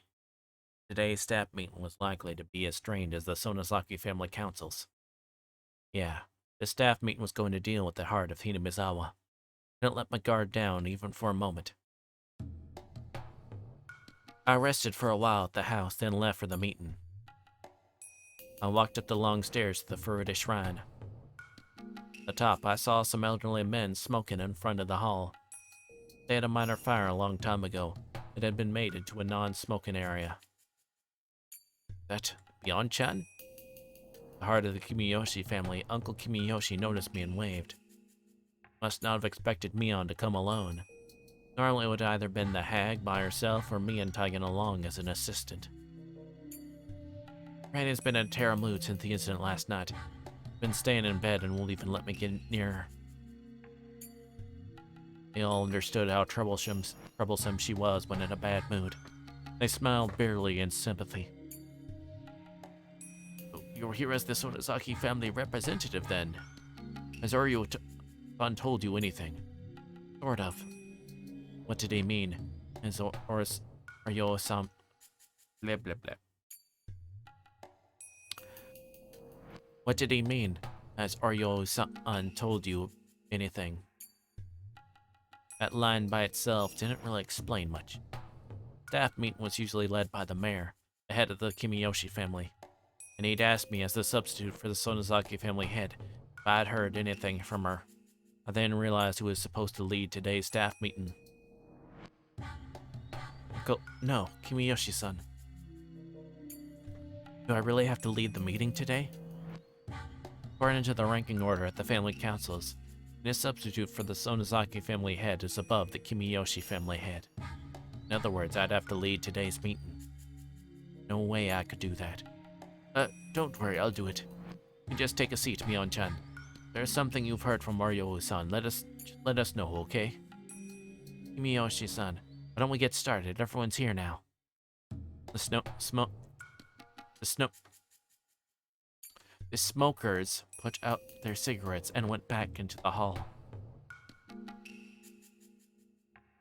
Tables were set in a horseshoe shape, and I was told to sit next to the chair reserved for the chief. The seat opposite mine was empty. Considering its location, it was probably for the Furude family head, Rika Furude. Somebody had said earlier that everybody was already here. If Rika-chama had called in absent, or the empty seat was just a formality. And when the subject of this meeting, I don't think that the Furude family head would even want to attend. Even if Rika actually attended, he wouldn't be able to say anything. All she'd usually do at the Sonozaki family councils was draw pictures on a notepad. He would probably end up drawing pictures in this meeting too. Sad. Probably didn't want her to hear anything unpleasant. This way, the empty Furude family seat was easily explained. When everyone was seated, the head of the Women's Association served tea. He gave me an evil look, trying to tell me to help out. I got up and did so. After that, everyone felt quiet and the secretary stood up. Everyone, thank you for coming today on such a short notice despite your busy schedules. Let us start with a few words from the mayor. Go ahead, please. Please excuse me for staying seated. Hit-chan, you stay seated too. Thank you all for coming today. Also, you did a great job at Watanagashi yesterday. The festival was a great success as usual. There weren't any mishaps. Lots of villagers came and I believe it went great on the whole. Let me see, how many people was it? According to the Imperial General Headquarters report, approximately 5,000 people showed up. Everyone laughed except me. I hope we'll continue to work together to carry on this tradition. I appreciate your cooperation. Clap, clap, clap. Applause with only 8 people doesn't sound so great. Okay, let's move on to today's proceedings. Yoshi-san will lead the meeting today. Please applaud if you approve. Clap, clap, clap. Thank you. With your approval, Mayor Kimiyoshi will take over. Please, go ahead. Thank you, Ken-chan. Let's start now. Sorry. Please, could you close the curtains? Everyone closed the curtains nearest to them. The sun was still up, but with all the curtains closed, the room became very dark. The village chief explained the details of the incident, as well as what went on with the police. Police vehicles discovered Tomitake's body on its way back to Okinomiya last night. Kuishi's special curse unit was standing by, expecting something to happen for the 5th time, so they responded quickly. Since Tomitake and Takano were rarely apart, Kuishi got in touch with the neighboring prefectural police departments and asked them to look for her.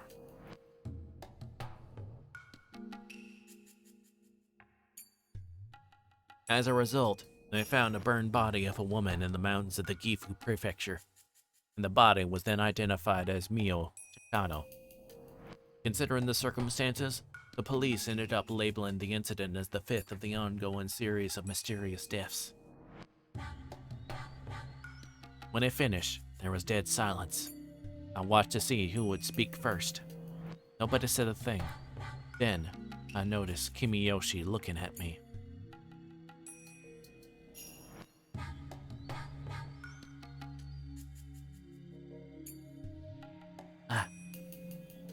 This was where the head of the Sonosaki family would speak. Mion-chan, has Oryo's son said anything about this whole thing? Everyone looked in my direction. I was sure they could see the hag in me.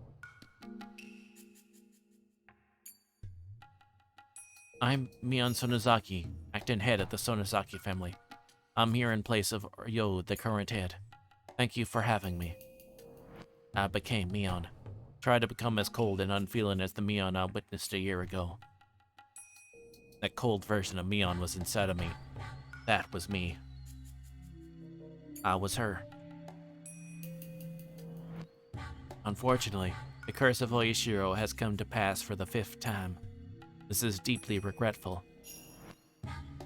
Everyone was held captive by my words. I wasn't a little girl anymore. The hag was speaking through my mouth. They all heard me and trembled in fear. Does anyone know why the curse happened again this year? For my question, everyone whispered to each other. I will tell you. Because they broke the rule of the ritual storehouse and desecrated the sacred ground within.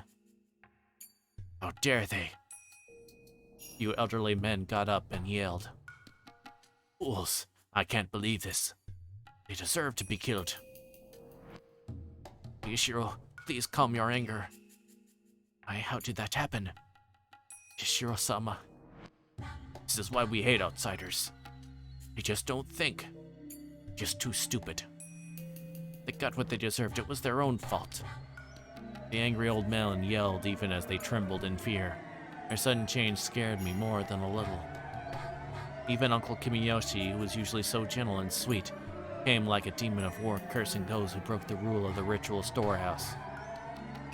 It had become like a raging ocean inside the assembly hall. Their yells spun about like a whirlpool. They roared, crashed, howled. Even while doing nothing but watch, I could feel myself turning pale. Mion threatened me yesterday, and Kasai had been shocked this morning. What I saw before me was similar to that. Even the sweet and gentle Uncle Kimiyoshi was saying they deserved to die. I was fearful of the sudden change in those elderly men. More than anything, the fact that they all believed that those people deserved to die for trespassing is what terrified me. It wasn't just that, of course. The real thing I was scared of. That I was one of the people they wanted dead. In other words, it was almost like they were telling me to die of the curse. If they were to find out I snuck into the ritual storehouse, it was very possible that they would strangle me on the spot. Actually, they might not kill me that easily. By then I was certain people in this room were true believers in Oyashiro just like the hag. They wouldn't hesitate to murder whoever made Oyashiro angry on his behalf. And if they didn't carry out the killing themselves, they would pretend they didn't see anything. Yet, not even my head was cut off right in front of them. Everyone would hear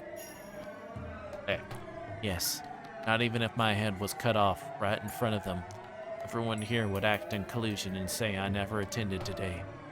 They all testified that they waited and I didn't show, I'd be demoned away. It would be far too easy for them to erase someone and have them disappear. There was no mistake. People linking the hag and the curse were definitely here at this meeting. I continued speaking. I was Mion Sonozaki. I was on the side responsible for the curse. Therefore, at that moment, I didn't need to worry about anything. Nobody could tell the difference between Mion and me. That's what would keep me safe. Please, be silent. Hey, quiet down. Hi, Foxglove. Yes, it is a Higurashi moment. Uncle Kimiyoshi helped me to quiet everyone, but his tone was violent. He really scared me. Everyone gradually became silent. Thank you for the fluid check.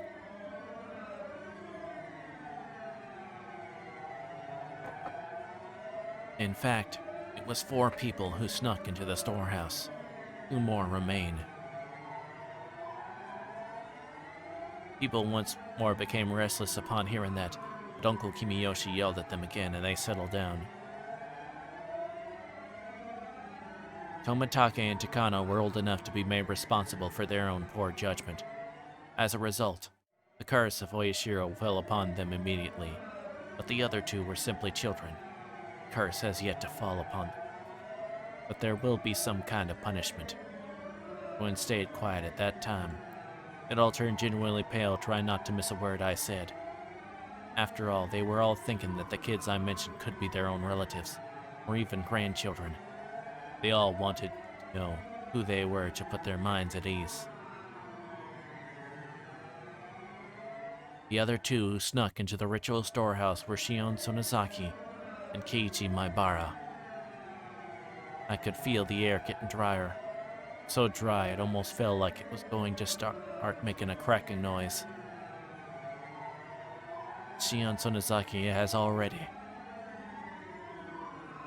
Couldn't even hear the old people breathe. I took a peek at Uncle Kimiyoshi, who was sitting next to me. He adored Shion as if she were his own granddaughter, but she had been demoned away. I wanted to see how distressed and sad he'd look. And when I saw his face, I felt a sensation on my back, as if my skin itself was making a cracking noise. He didn't even have an expression on his face. Uncle Kimiyoshi adored me. I loved him and I thought he loved me too. That was why I expected him to be saddened after learning that I met with such a cruel fate. Thinking, memory of his warm smile shattered inside of me. There was no way of describing the fear I experienced in that moment.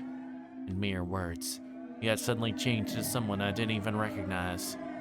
Uncle Kimiyoshi noticed me looking at him and spoke. What about Keiichi Maibara? Not yet. I had to take a deep breath to regain my composure. All 4 who snuck into the ritual storehouse will suffer the curse of Oyashiro. Keiichi Maibara is no exception. Chilling looks, cruel looks, emotionless looks, shrewd looks, and the looks of people who were about to snap. I could feel the demons chewing my words while they stared at me with their sharp eyes.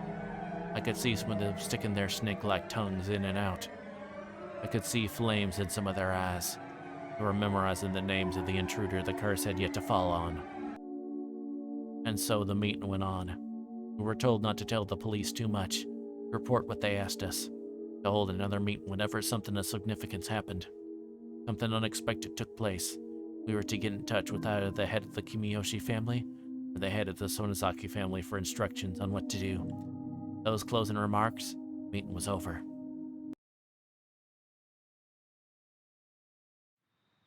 It was already getting dark outside, being in a valley surrounded by mountains. Once the sun went down in Hinamizawa, it got dark quickly. Even if it was hot during the day, it cooled down quickly at night. The elderly people said goodbye to each other and left on their bicycles, on their motorcycles, or in their cars. Uncle Kimiyoshi waved them goodbye and started to head home himself. I called out to him. Kimiyoshi-san, You have plans after this? I called him Kimiyoshi-san instead of Uncle Kimiyoshi. He stopped. No, I don't have anything planned. Can you stop by my house? Does Ryo-san want to see me? Yeah. He wants to talk to you about something in person. Okay, I'll stop by. Uncle Kimiyoshi arrived at the Sonozake house. He often came to the house to have secret meetings with the hag, so he wasn't suspicious at all. FN chat for Kimiyoshi. You know what's going to happen. I wanted Uncle Kimiyoshi into the living room. I served him a cup of tea and told him I was going to fetch the hag. I left the room and killed some time down the hallway. Granny will be here after she gets dressed. It might take a little while. Oh, that's okay. I'll just wait. Uncle Kimiyoshi relaxed as he sipped his cup of tea. I sat next to him. I think she wants to talk to you about Shion. I mentioned my name and watched for his reaction. Uncle Kimiyoshi looked so grim. Couldn't even tell if he heard me. Decided to continue speaking until he reacted in some way. You remember the incident from last year with Shion, yes? She became friendly with people of the Haojiao family. Was even after ripping out her nails, wasn't she? Yeah, 3 nails. Uncle Kimiyoshi folded his arms in thought for a while. Where is Shion-chan now? In the basement. How is she doing? Uncle Kimiyoshi sounded worried. When I heard that, I felt relieved that Uncle Kimiyoshi was on my side. His anger in the assembly hall was just an act. She has been crying. Shion-chan, tell me, what is Oryo-san going to do with Shion-chan? He hasn't told me any details. As you know, Granny becomes awfully quiet when she is truly furious. Going into the ritual storehouse, huh? Furthermore, it's her own granddaughter. Tough decision to make. Uncle Kimiyoshi thought the hag must be unsure of what to do with Shion. What do you think? What do you think will happen to Shion? Well, I'm sure it'll be far more than just 3 nails this time. Knowing how Ryo-san is, he won't hold back just because it's our granddaughter. Actually, he might be even more harsh, especially because they're related. Yes, she did go into the ritual storehouse. That's not something that can be forgiven so easily. Indeed. It's sacred after all. In a way, maybe it's not fair to Shion. He has been away from Hinamizawa, as you know. Sure, she knew she wasn't supposed to trespass in the ritual storehouse. Maybe she didn't know how forbidden it was. That's true. Poor Shion-chan. Other than the tattoo on my back, how would you tell the difference between Shion and me? There isn't one. No point distinguishing between Mion and Shion in the first place. Twins are proof of bad luck. One should be eliminated as soon as they're born. Such is the family precept. Hag actually put her hands around my neck right after I came out of the womb. That's how the story went, at least. In the end, the hag didn't kill me, but instead pretended I didn't exist. She forced herself to call one of us Mion and the other Shion. She adored Mion and hated Shion. My sister and I never understood why we had to go through that. We didn't care who was Mion or Shion. And one day we came up with an idea. We decided to share the joy Mion experienced, the sadness Shion experienced. We often switched places. We were both Mion, and at the same time we were both Shion. Adults around us tried to put different clothes on us or style our hair differently. They could tell us apart. That was nonsense. No matter what they did to us, all we had to do was switch places and nobody could tell us apart. Finally, they decided that we switched places because we were all raised together. On that day, Shion got to go to an amusement park. Since then, we've been separated. Oh, is that when Mion got the tattoo on her back? Mion-chan, I can't even imagine what will happen to Shion. Whatever it is Granny decides to do, not in a position to say anything about it. She doesn't listen to her relatives. Alright. Something Orio's needs to work on. If Shion wasn't Shion Sonozaki, he would have been dead a long time ago.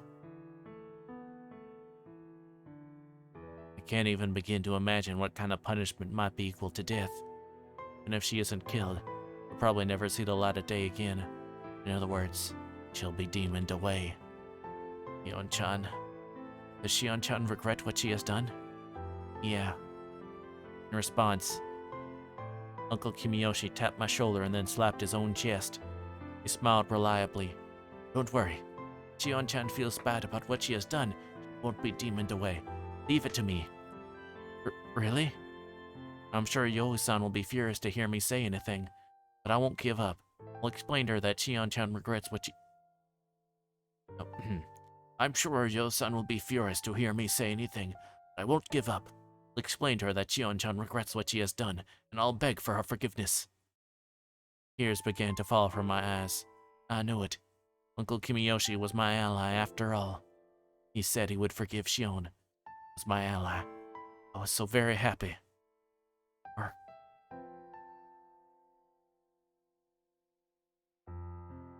Are you sure? Are you sure she won't be demoned away like Satoshi Haojo-kun was last year? Uncle Kimiyoshi smiled reliably again and told me he's gonna say something that's just gonna, like, completely set her off, isn't he?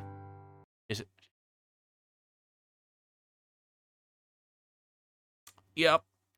He was a brat of the Haojo family. It's a Shion-chan and the Sonozaki family we're talking about. Of course she'll be forgiven. Huh?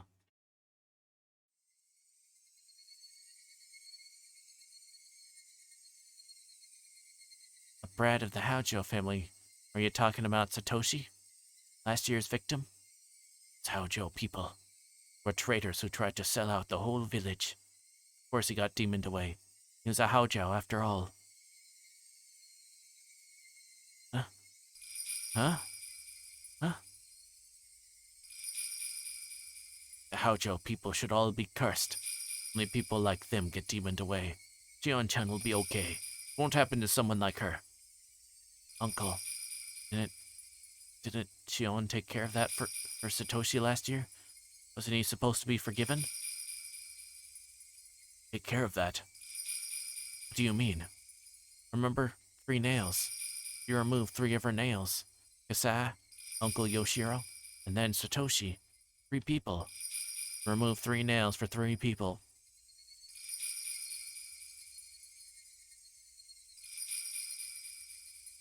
Wait.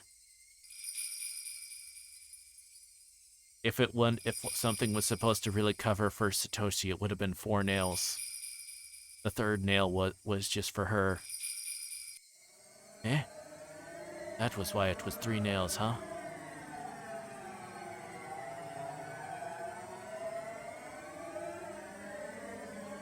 Wasn't that the significance of those 3 nails? Yeah, you're right. With 3 people involved, hence the 3 nails. I heard that too. But what? Kasai, Yoshiro, and Shion. That makes 3. Yup. Eh? What? Huh? What? I endured. Excruciating pain. First was my left pinky, then the ring finger, and then the middle finger. People held me down so I couldn't move. I endured.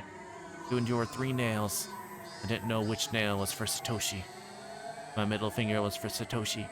I'd have to endure until the middle finger was done so that Satoshi would be forgiven. That was why I endured. Even Mion said afterwards, everything was forgiven. Huh? Mion, didn't you say Satoshi was forgiven? Didn't you? That's what I heard. I think that's what I heard. Did I? Huh? Eh? Huh?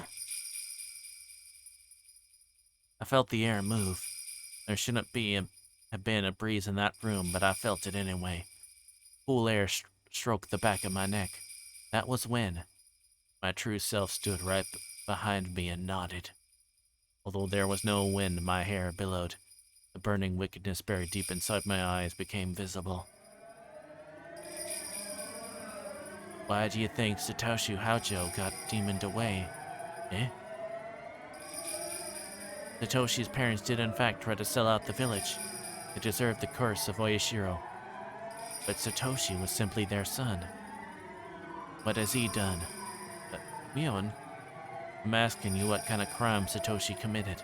You said earlier that he deserved to be demoned away because he was born in the Haujo family.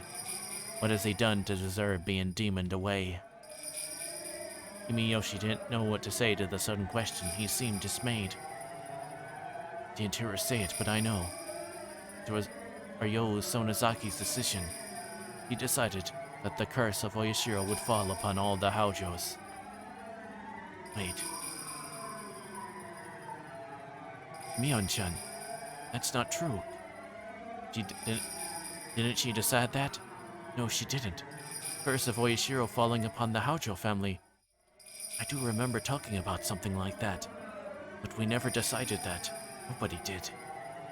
Then why did you say? Because he was one of the Haujos earlier. Oh, sorry, Mion-chan. That was... I shouldn't have said that. I'm sorry. That's just it. Anything that happens to the Haujo family is the curse. As long as someone has the Haujo name, nobody cares about what happens to that person. That idea was spread like a virus among all the villagers. It didn't matter if Satoshi did anything or not, because he was a Haujo, he was filthy. That infection of an idea is the entire problem. And you all believed in that idea. Oh wait, no, that was her saying that. Oh no, wait, Tim. There. Kimiyoshi saying that. And you all believed in that idea. You can't even think straight anymore. I can't forgive you. I can't let someone like you exist. People like you cornered Satoshi and his family. Or Satoshi, what has he done? He hasn't done anything. He was a Haujo, that's all. What kind of crime is that? Why did the curse fall upon him? What kind of crime has he committed? Well, to be fair, he did murder some.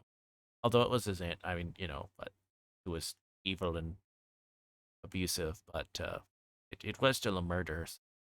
I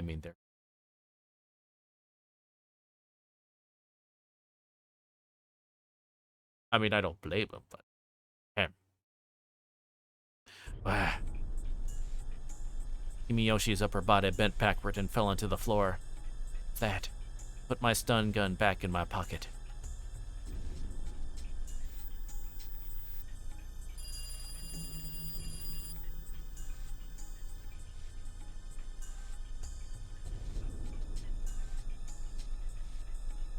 Sorry, Shion. Was that you just said? Apparently Takano and Tomitake died last night. Takano was found burned to death. Tomitake was, well, it looked like a suicide. Found out this morning. I heard my father talking to a relative on the phone about it. I thought Keiichi didn't know anything about what happened after the festival last night. Of course, it's not getting reported by the media. That's how it was in the past, too. Keiichi insisted that unless he heard about it on the news, it couldn't be real. But the investigation into the series of mysterious deaths are done in secret now. Of course, he didn't hear about it on the news. I hear the mayor and the several important politicians from the Sonosaki family put all the pressure they could on the police. And you mean their deaths are going to be dealt with in total secrecy? That's how it is. Of course, the police are still investigating. That's being performed in secret too, though. So I hear the investigation itself is very restricted in what it can and can't do. You could essentially say they're interfering with the police investigation. Can't believe this. People died, and yet they're dealing with everything in secret. If we break it down further, it means that no matter who dies in the night of Watanagashi, it won't go public. Biggest pile of bullshit I've ever heard.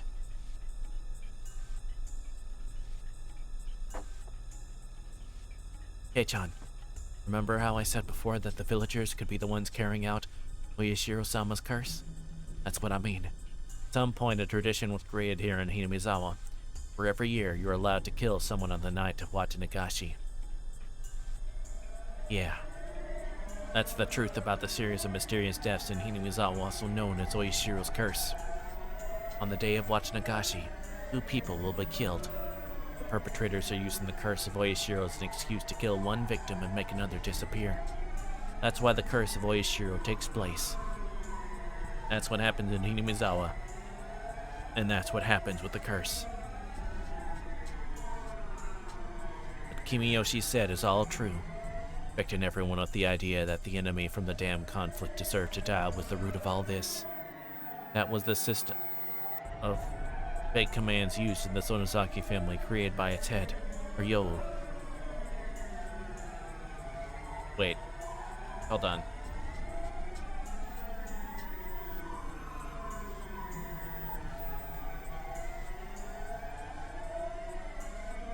Okay.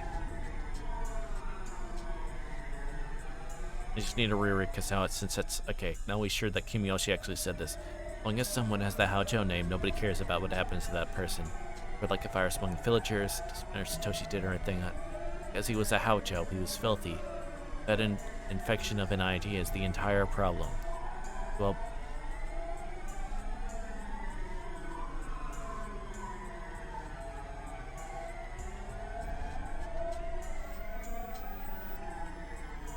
wait.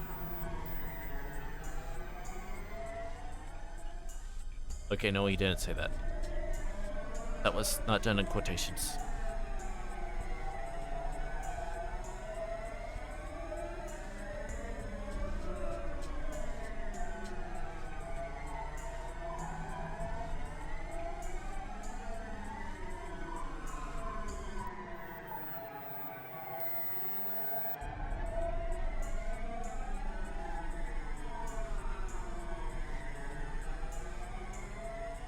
Wait.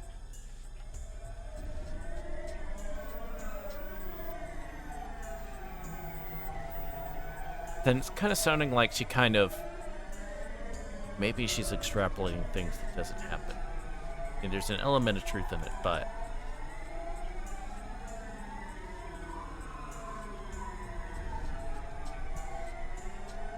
It's not... She's not a very... She is, after all, I guess what would be considered an example of an unreliable narrator.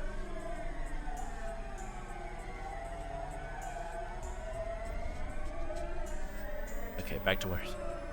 One thing that must be mentioned about the command system is that the person given the orders and the one executing them didn't need to interact in any way. Aria was the commander. She never gave actual orders. She only had to expect something to happen. Every single one of the family council memos around her would satisfy that expectation if given the chance. She didn't have to be proactive about satisfying it. It could be passive too. When the chance arose, one who knew Aryo's intentions could potentially become the one to execute her orders. Therefore... Okay, well maybe there's... Well, that makes sense, okay. I'm gonna rambling on. Just continue or whatever, otherwise we'll be here all night. Therefore, Ryo would never know who actually executed her order. None of the relatives knew it either. They all knew things would conclude just as Ryo wanted, and they could assume it was one of their own who did it for her. This passive support system was thoroughly effective, spread all over the village. Its ties became even tighter after the damn conflict. Anyone could be the one to execute Orio's orders. Therefore, everyone supported each other. Someone did something, and the others would try to satisfy Orio's expectation in different ways. For example, they'd come up with false evidence or otherwise passively interfere with an investigation. Even if they didn't know exactly who they were protecting, they'd still work together to protect whoever it was. Yeah, finally figured out how it all worked. Phrased in a more organized manner, would go as follows. The system of killing 2 people who are unwanted by the village each year required 3 elements. The first element is a region of solidarity. It was created in the long and unique history of Hinamizawa. Villagers' bonds became even tighter during the dam conflict. That was one of the conditions for this place to have a curse. It's an element that was already in the region, not one that could be created. The next element was having the same moral standards. This is a very important element, as the curse wouldn't have happened without it. Also, this element was created by Aryo Sonozaki herself. That was why when she could claim that this system was established by her own will. Having the same moral standards means that everyone here acknowledges the same enemy. When everyone in the village joined together, it would be meaningless if they all didn't know exactly who the enemy was.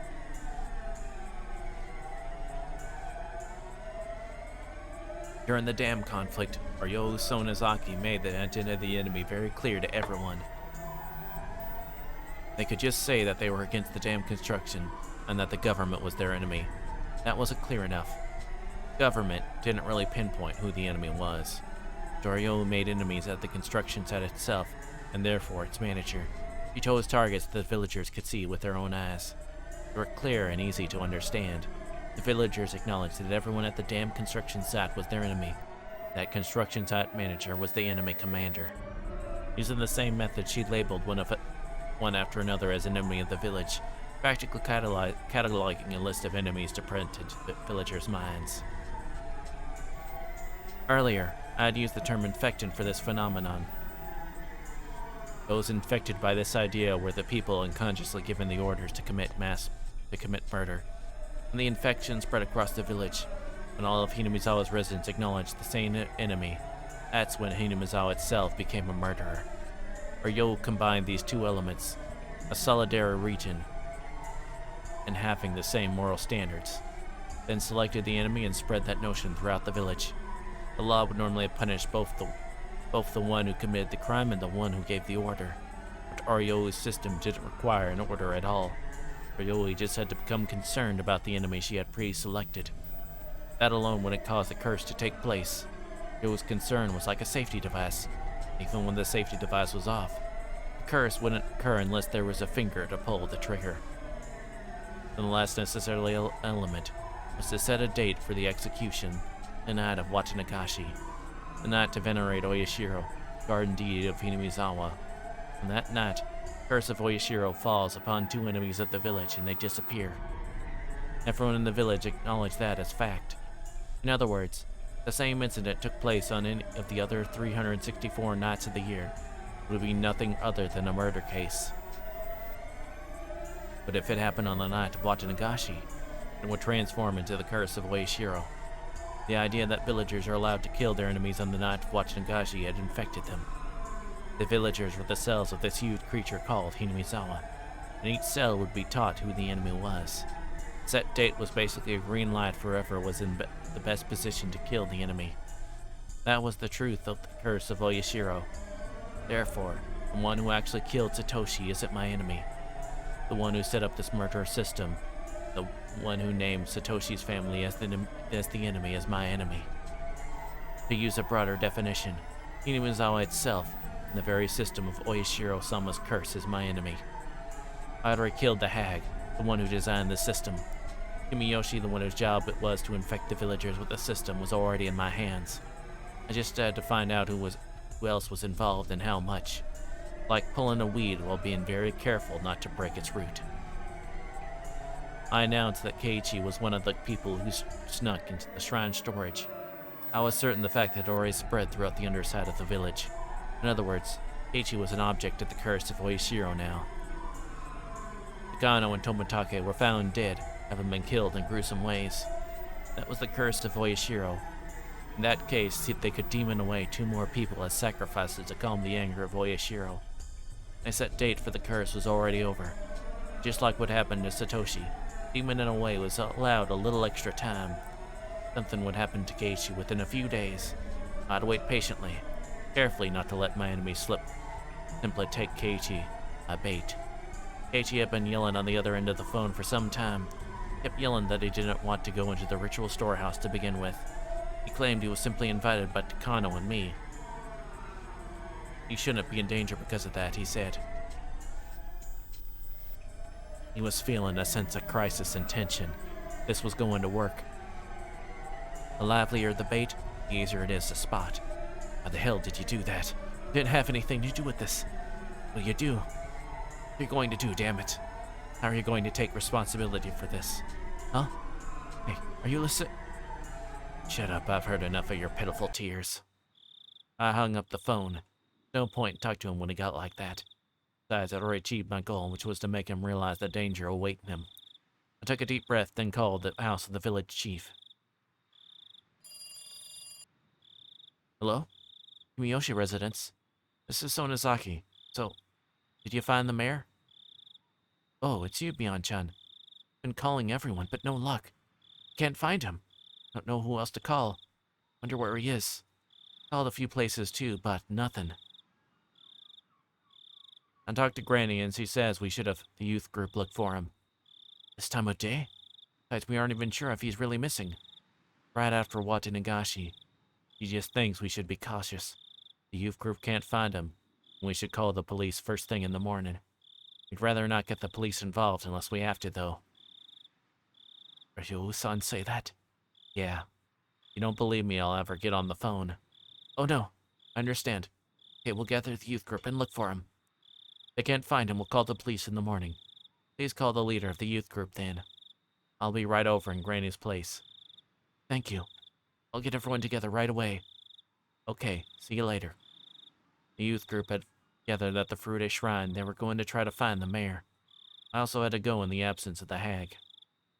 Just to be mean, I stopped by the underground torture room to let the mayor know that I was headed to the Furude Shrine to search for him.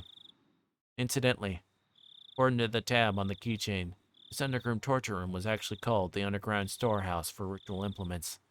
This was the man who was yelling that whoever trespasses the ritual storehouse should be killed. Although it was an underground ritual storehouse, he was there now, atoning for what he'd done. It's pretty ironic. Maybe I was the only one who felt that way, though.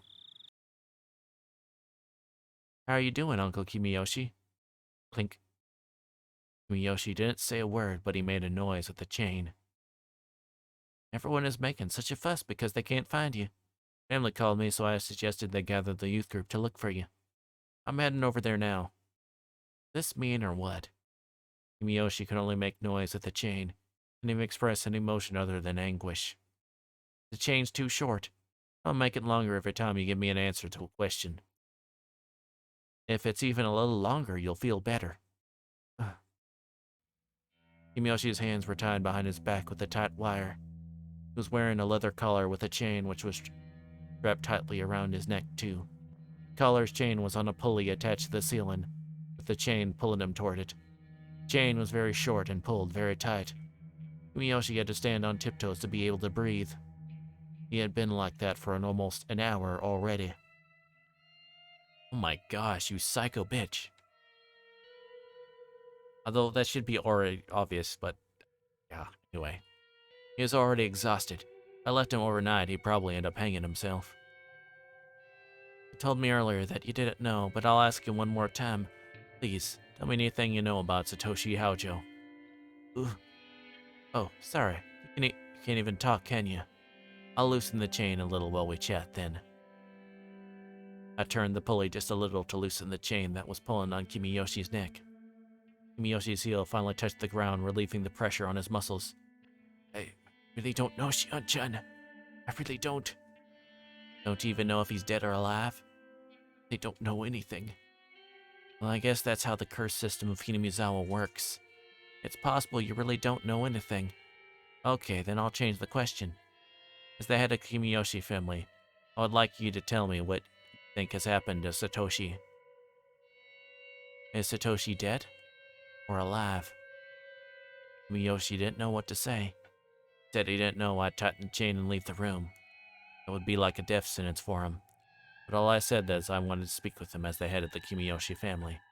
Didn't ask him to tell the truth, but he didn't know what to say to avoid souring my mood and to get me to loosen the chain around him. He was obviously trying to figure out how to make me extend the chain. I've heard a rumor that he may be alive. Oh, about him going to Tokyo on a bullet train, right? At least seen him in Tokyo. Something like that. Aishi had told me that Satoshi had been witnessed getting on a bullet train heading to Tokyo at Nagoya. But the police didn't know if that really happened or what became of Satoshi after that. Therefore, it was simply a random assertion of Kimiyoshi's. Hey, head of the Kimiyoshi family. What would be the point in letting one of the cursed family members live after going through the trouble of making him disappear? I don't think there is any reason for that. Besides, who gave you this information? I was in close contact with Oishi for a while, but he never mentioned it to me. Uncle? You're just saying that to make me happy. Not going to work. You know that, don't you? reached for the pulley controlling the chains around Kimiyoshi, and that act alone sent him panicking as he feared them tightening once more. Sorry. Not trying to make you angry, Shion-chan. I'm sorry. Don't have time for this. Simply asking you to help me look for Satoshi, that's all. I know that. I'll answer you. Took my hand off the pulley. Seeing that, Miyoshi began making loud groaning noises to try and show he was thinking hard. Be frank with me. You think he's alive or dead?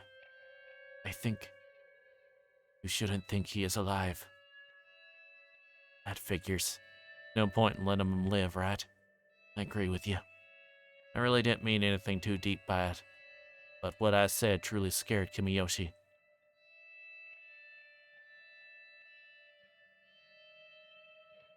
The police think he ran, using the money he saved to buy Satoko's birthday present, because he was the main suspect of his aunt's murder. What do you think about that? Well, I heard that the culprit was some kind of drug addict. What do you think about that? Maybe I shouldn't say this, but I believe Satoshi is the culprit. Drug addict was probably a decoy the hag arranged. I've suspected as much. Guy appeared out of nowhere. Didn't understand it at the time. Though he was a decoy, I'm pretty sure. What do you think about that, though?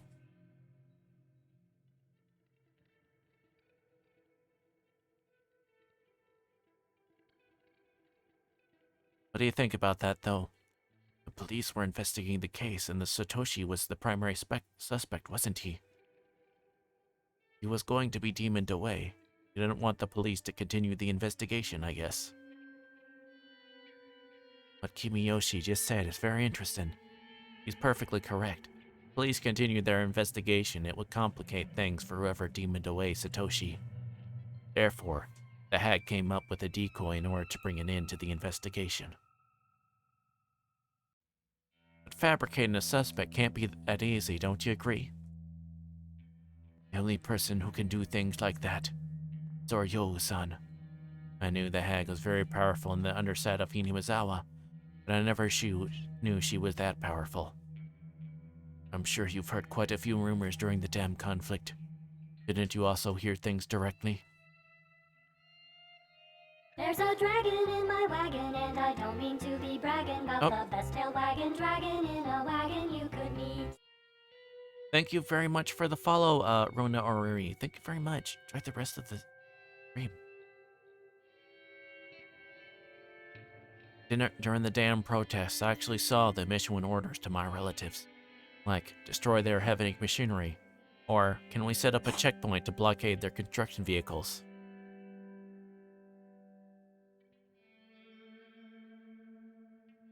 They set free their comrades from the police by covering up with alibis, destroying or forging evidence.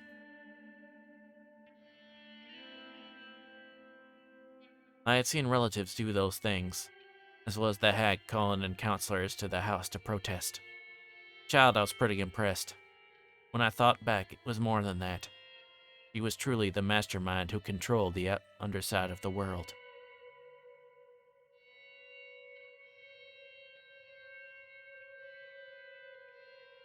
Oh, I don't know if y'all happened to pick that up or whatever as far as the sounds or whatever, but those... There's a family dog that kind of, sort of like coughs or whatever sometimes. And yeah. It sounds bad, but they're okay.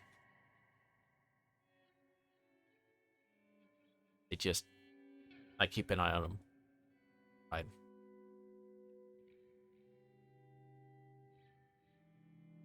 That was in case y'all heard like weird noises in the back or whatever, like hacking or something. Yeah. Higurashi very based. Thank you. I'm glad you. You've heard about the kidnapping case of the grandson of the Minister of Construction, right? But really, it was really a kidnapping, huh? I heard the grandson was demoned away and then found in the middle of the mountains, Tatsudo or Yagauchi. That was Ryo's command. The minister promised to stop the dam construction and the grandson was released. All the top people and ex-guardians know that. I guess I was right in the middle of it. It was happening, but I didn't notice. The three families in the X Gardens are truly magnificent, huh? How terrifying.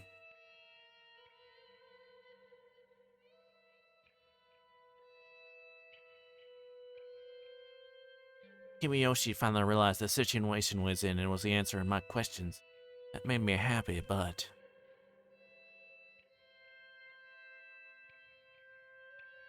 the more Kimiyoshi told me the truth, the more I realized Satoshi really was dead. Made me very sad. Who actually demoned away Satoshi? I don't know. We're never to ask who actually executed Oryo-san's orders. Right. That was how the system worked. So that was a bad question.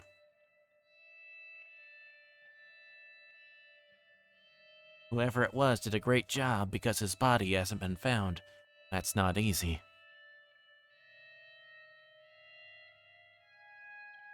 Putting aside who actually killed him, it is possible Oryo-san has helped to get rid of the body.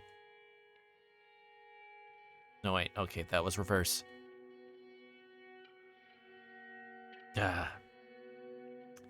Shion said the first statement and then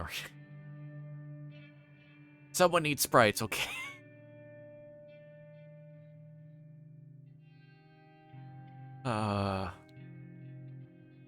You know about the well farther down from here, the one used to dump bodies, don't you? Yeah, I do. Thank you for the fluid check.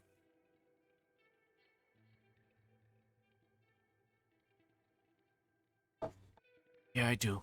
It's a lot safer to dump a body in the well than to bury it somewhere in the mountains.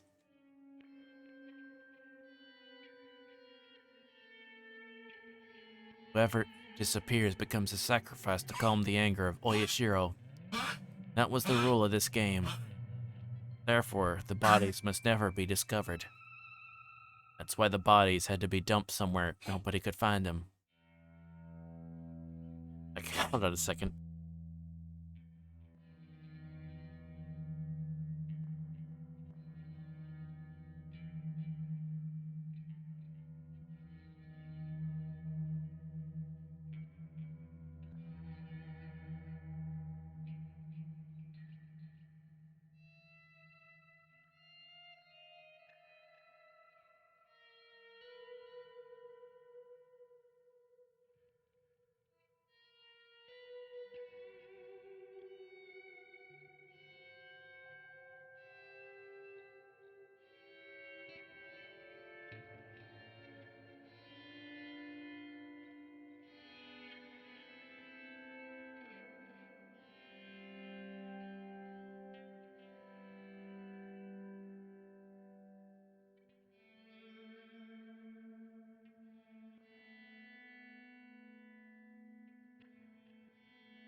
Alright, I'm back.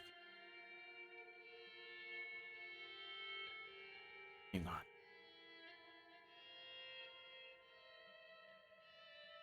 Therefore, the bodies must never be discovered. That's why the bodies had to be dumped somewhere nobody could find them. Very possible that the well was used for that. Then, Satoshi is the bottom of that well? Grabbed a flashlight and headed to the huge cave with all the cells. As I turned on the lights in the cave, Mion noticed me and gave me a worried look. I ignored her and hurried to the cell in the back. I was still very impressed by how the well was hidden. It was almost artistic. I shone the flashlight at the bottom of the well. I had no way of knowing how deep the well was. The light of the flashlight wasn't strong enough to reach the bottom. I inhaled and screamed into the well. Satoshi! Satoshi! Satoshi's name echoed again and again. It was obviously a very deep well. I thought of climbing down using the wedges of the wall. The flashlight hanging from my neck didn't let my footing properly. And even if there was enough lighting, I didn't even know if the wedges were sturdy enough. It would be like committing suicide. Satoshi was bottom of this well. That's when I felt it. A warm hand rubbed my head for sure. Shion, you finally found me. Toshi-kun. Satoshi-kun. Satoshi-kun. I've been looking for you for so long. I'm sorry I couldn't find you while you're still alive. Sorry. I'm sorry. It's not your fault, Shion. There's nothing you could have done before I was killed. But you did everything you could after I was dead. Satoshi-kun, I want to join you. I'm coming right now. I'm going to jump, so please catch me. Satoshi smiled bitterly. I was saddened to see him reject me. Shion, I'm happy that you found me. You're alive, Shion. It's so important to be alive, you can't waste it. You aren't here, I don't want to live. I want to be with you, Satoshi. I want to be close to you. I want you to rub my head again. I want to spend time with you. I'll be a good girl. I want to be with you. Live. I have to live and enjoy your life, okay? It's so fun about living alone. You'll find out so long as you're alive. We'll live. I will live. The eerie well now felt warm. Wasn't allowed to go down to the bottom, but the edge of this well was the place where you and I could meet.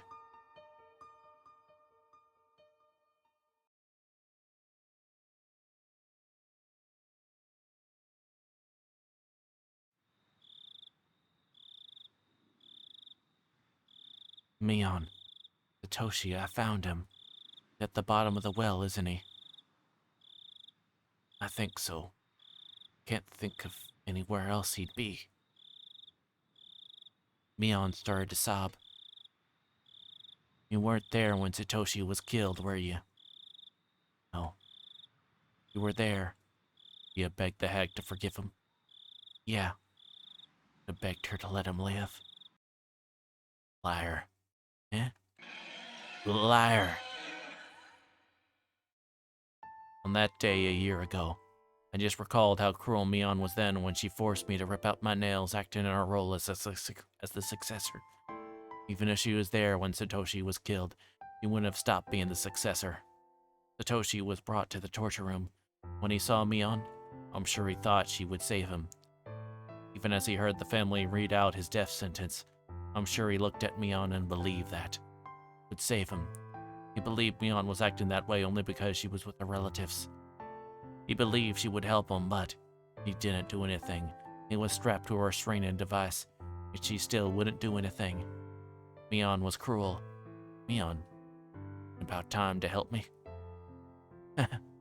I see, I get it.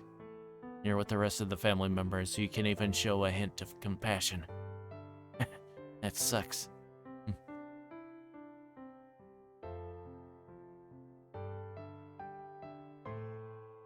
He's making a lot of assertions.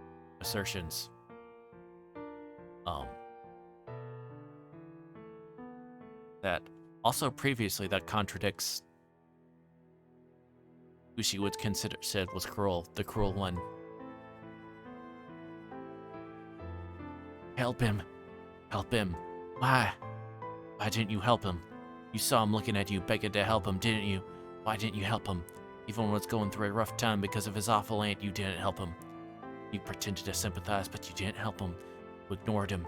He was cornered because you didn't help him. Tried to support him, even when you didn't protect him from killing his aunt, I did. I sacrificed myself to fight for him. 3 nails were nothing. It was enough to rescue Satoshi. I couldn't help him. You know why? Because I was Shion then. As Shion, I was kept away from Hinamizawa and nobody told me anything. Couldn't know anything. You were different. You were Mion. You were right in the middle of everything, and you knew everything, and everyone told you everything. If I were you, I could have helped Satoshi. Yeah, but earlier you said that she wouldn't have known everything. So yeah, she's fully on contradicting everything. She's a lot of stuff she said she's established. Oh, she's completely lost it. I think it's face to say at this point. If I were you, I could have helped Satoshi. I would have. You were Mion. But back Mion. That name isn't just yours. It's mine too. Besides, it was mine to begin with, remember? I just let you be Meon, remember? It was mine. Give it back to me. Give me my name back. I can't stand that you even look like Meon. If I were Meon then, I kicked the bars, I kicked him again and again. Meon curled up fearfully in the back of the cell, as if she were trying to prevent the bars from crashing down on her.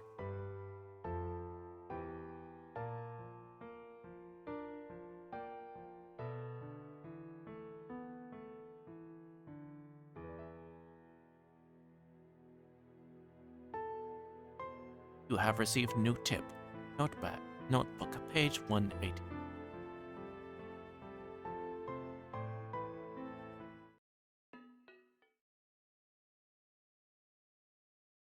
After that, I joined the youth group in the search for Kimiyoshi. I went down the town council's phone directory and called to see if visited, then had the group split according to their circular notice divisions, and sent them to search the town. For what I seemed to be assuming they wouldn't find him. But since I knew they definitely never would, it was just bothersome to me. Even after midnight, they were all still enthusiastically lifting for him. I bore the sleepiness while yawning, and I heard somebody whisper, "Last year, we did the same thing when Satoshi went missing." The youth group was looking for someone who would never be found, just like last year. I was yawning because I knew this. Last year, there must also been some people who were yawning and grinning on the inside. When did we stop searching last year? Do you remember? Huh? And Satoshi was missing? Oh, what time was it?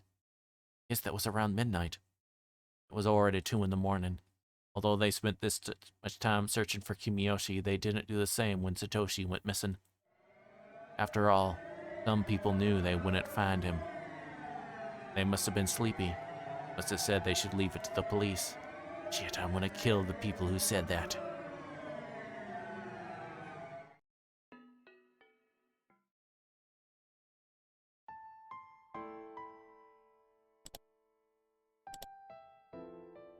Alright, and that is the end of chapter 11.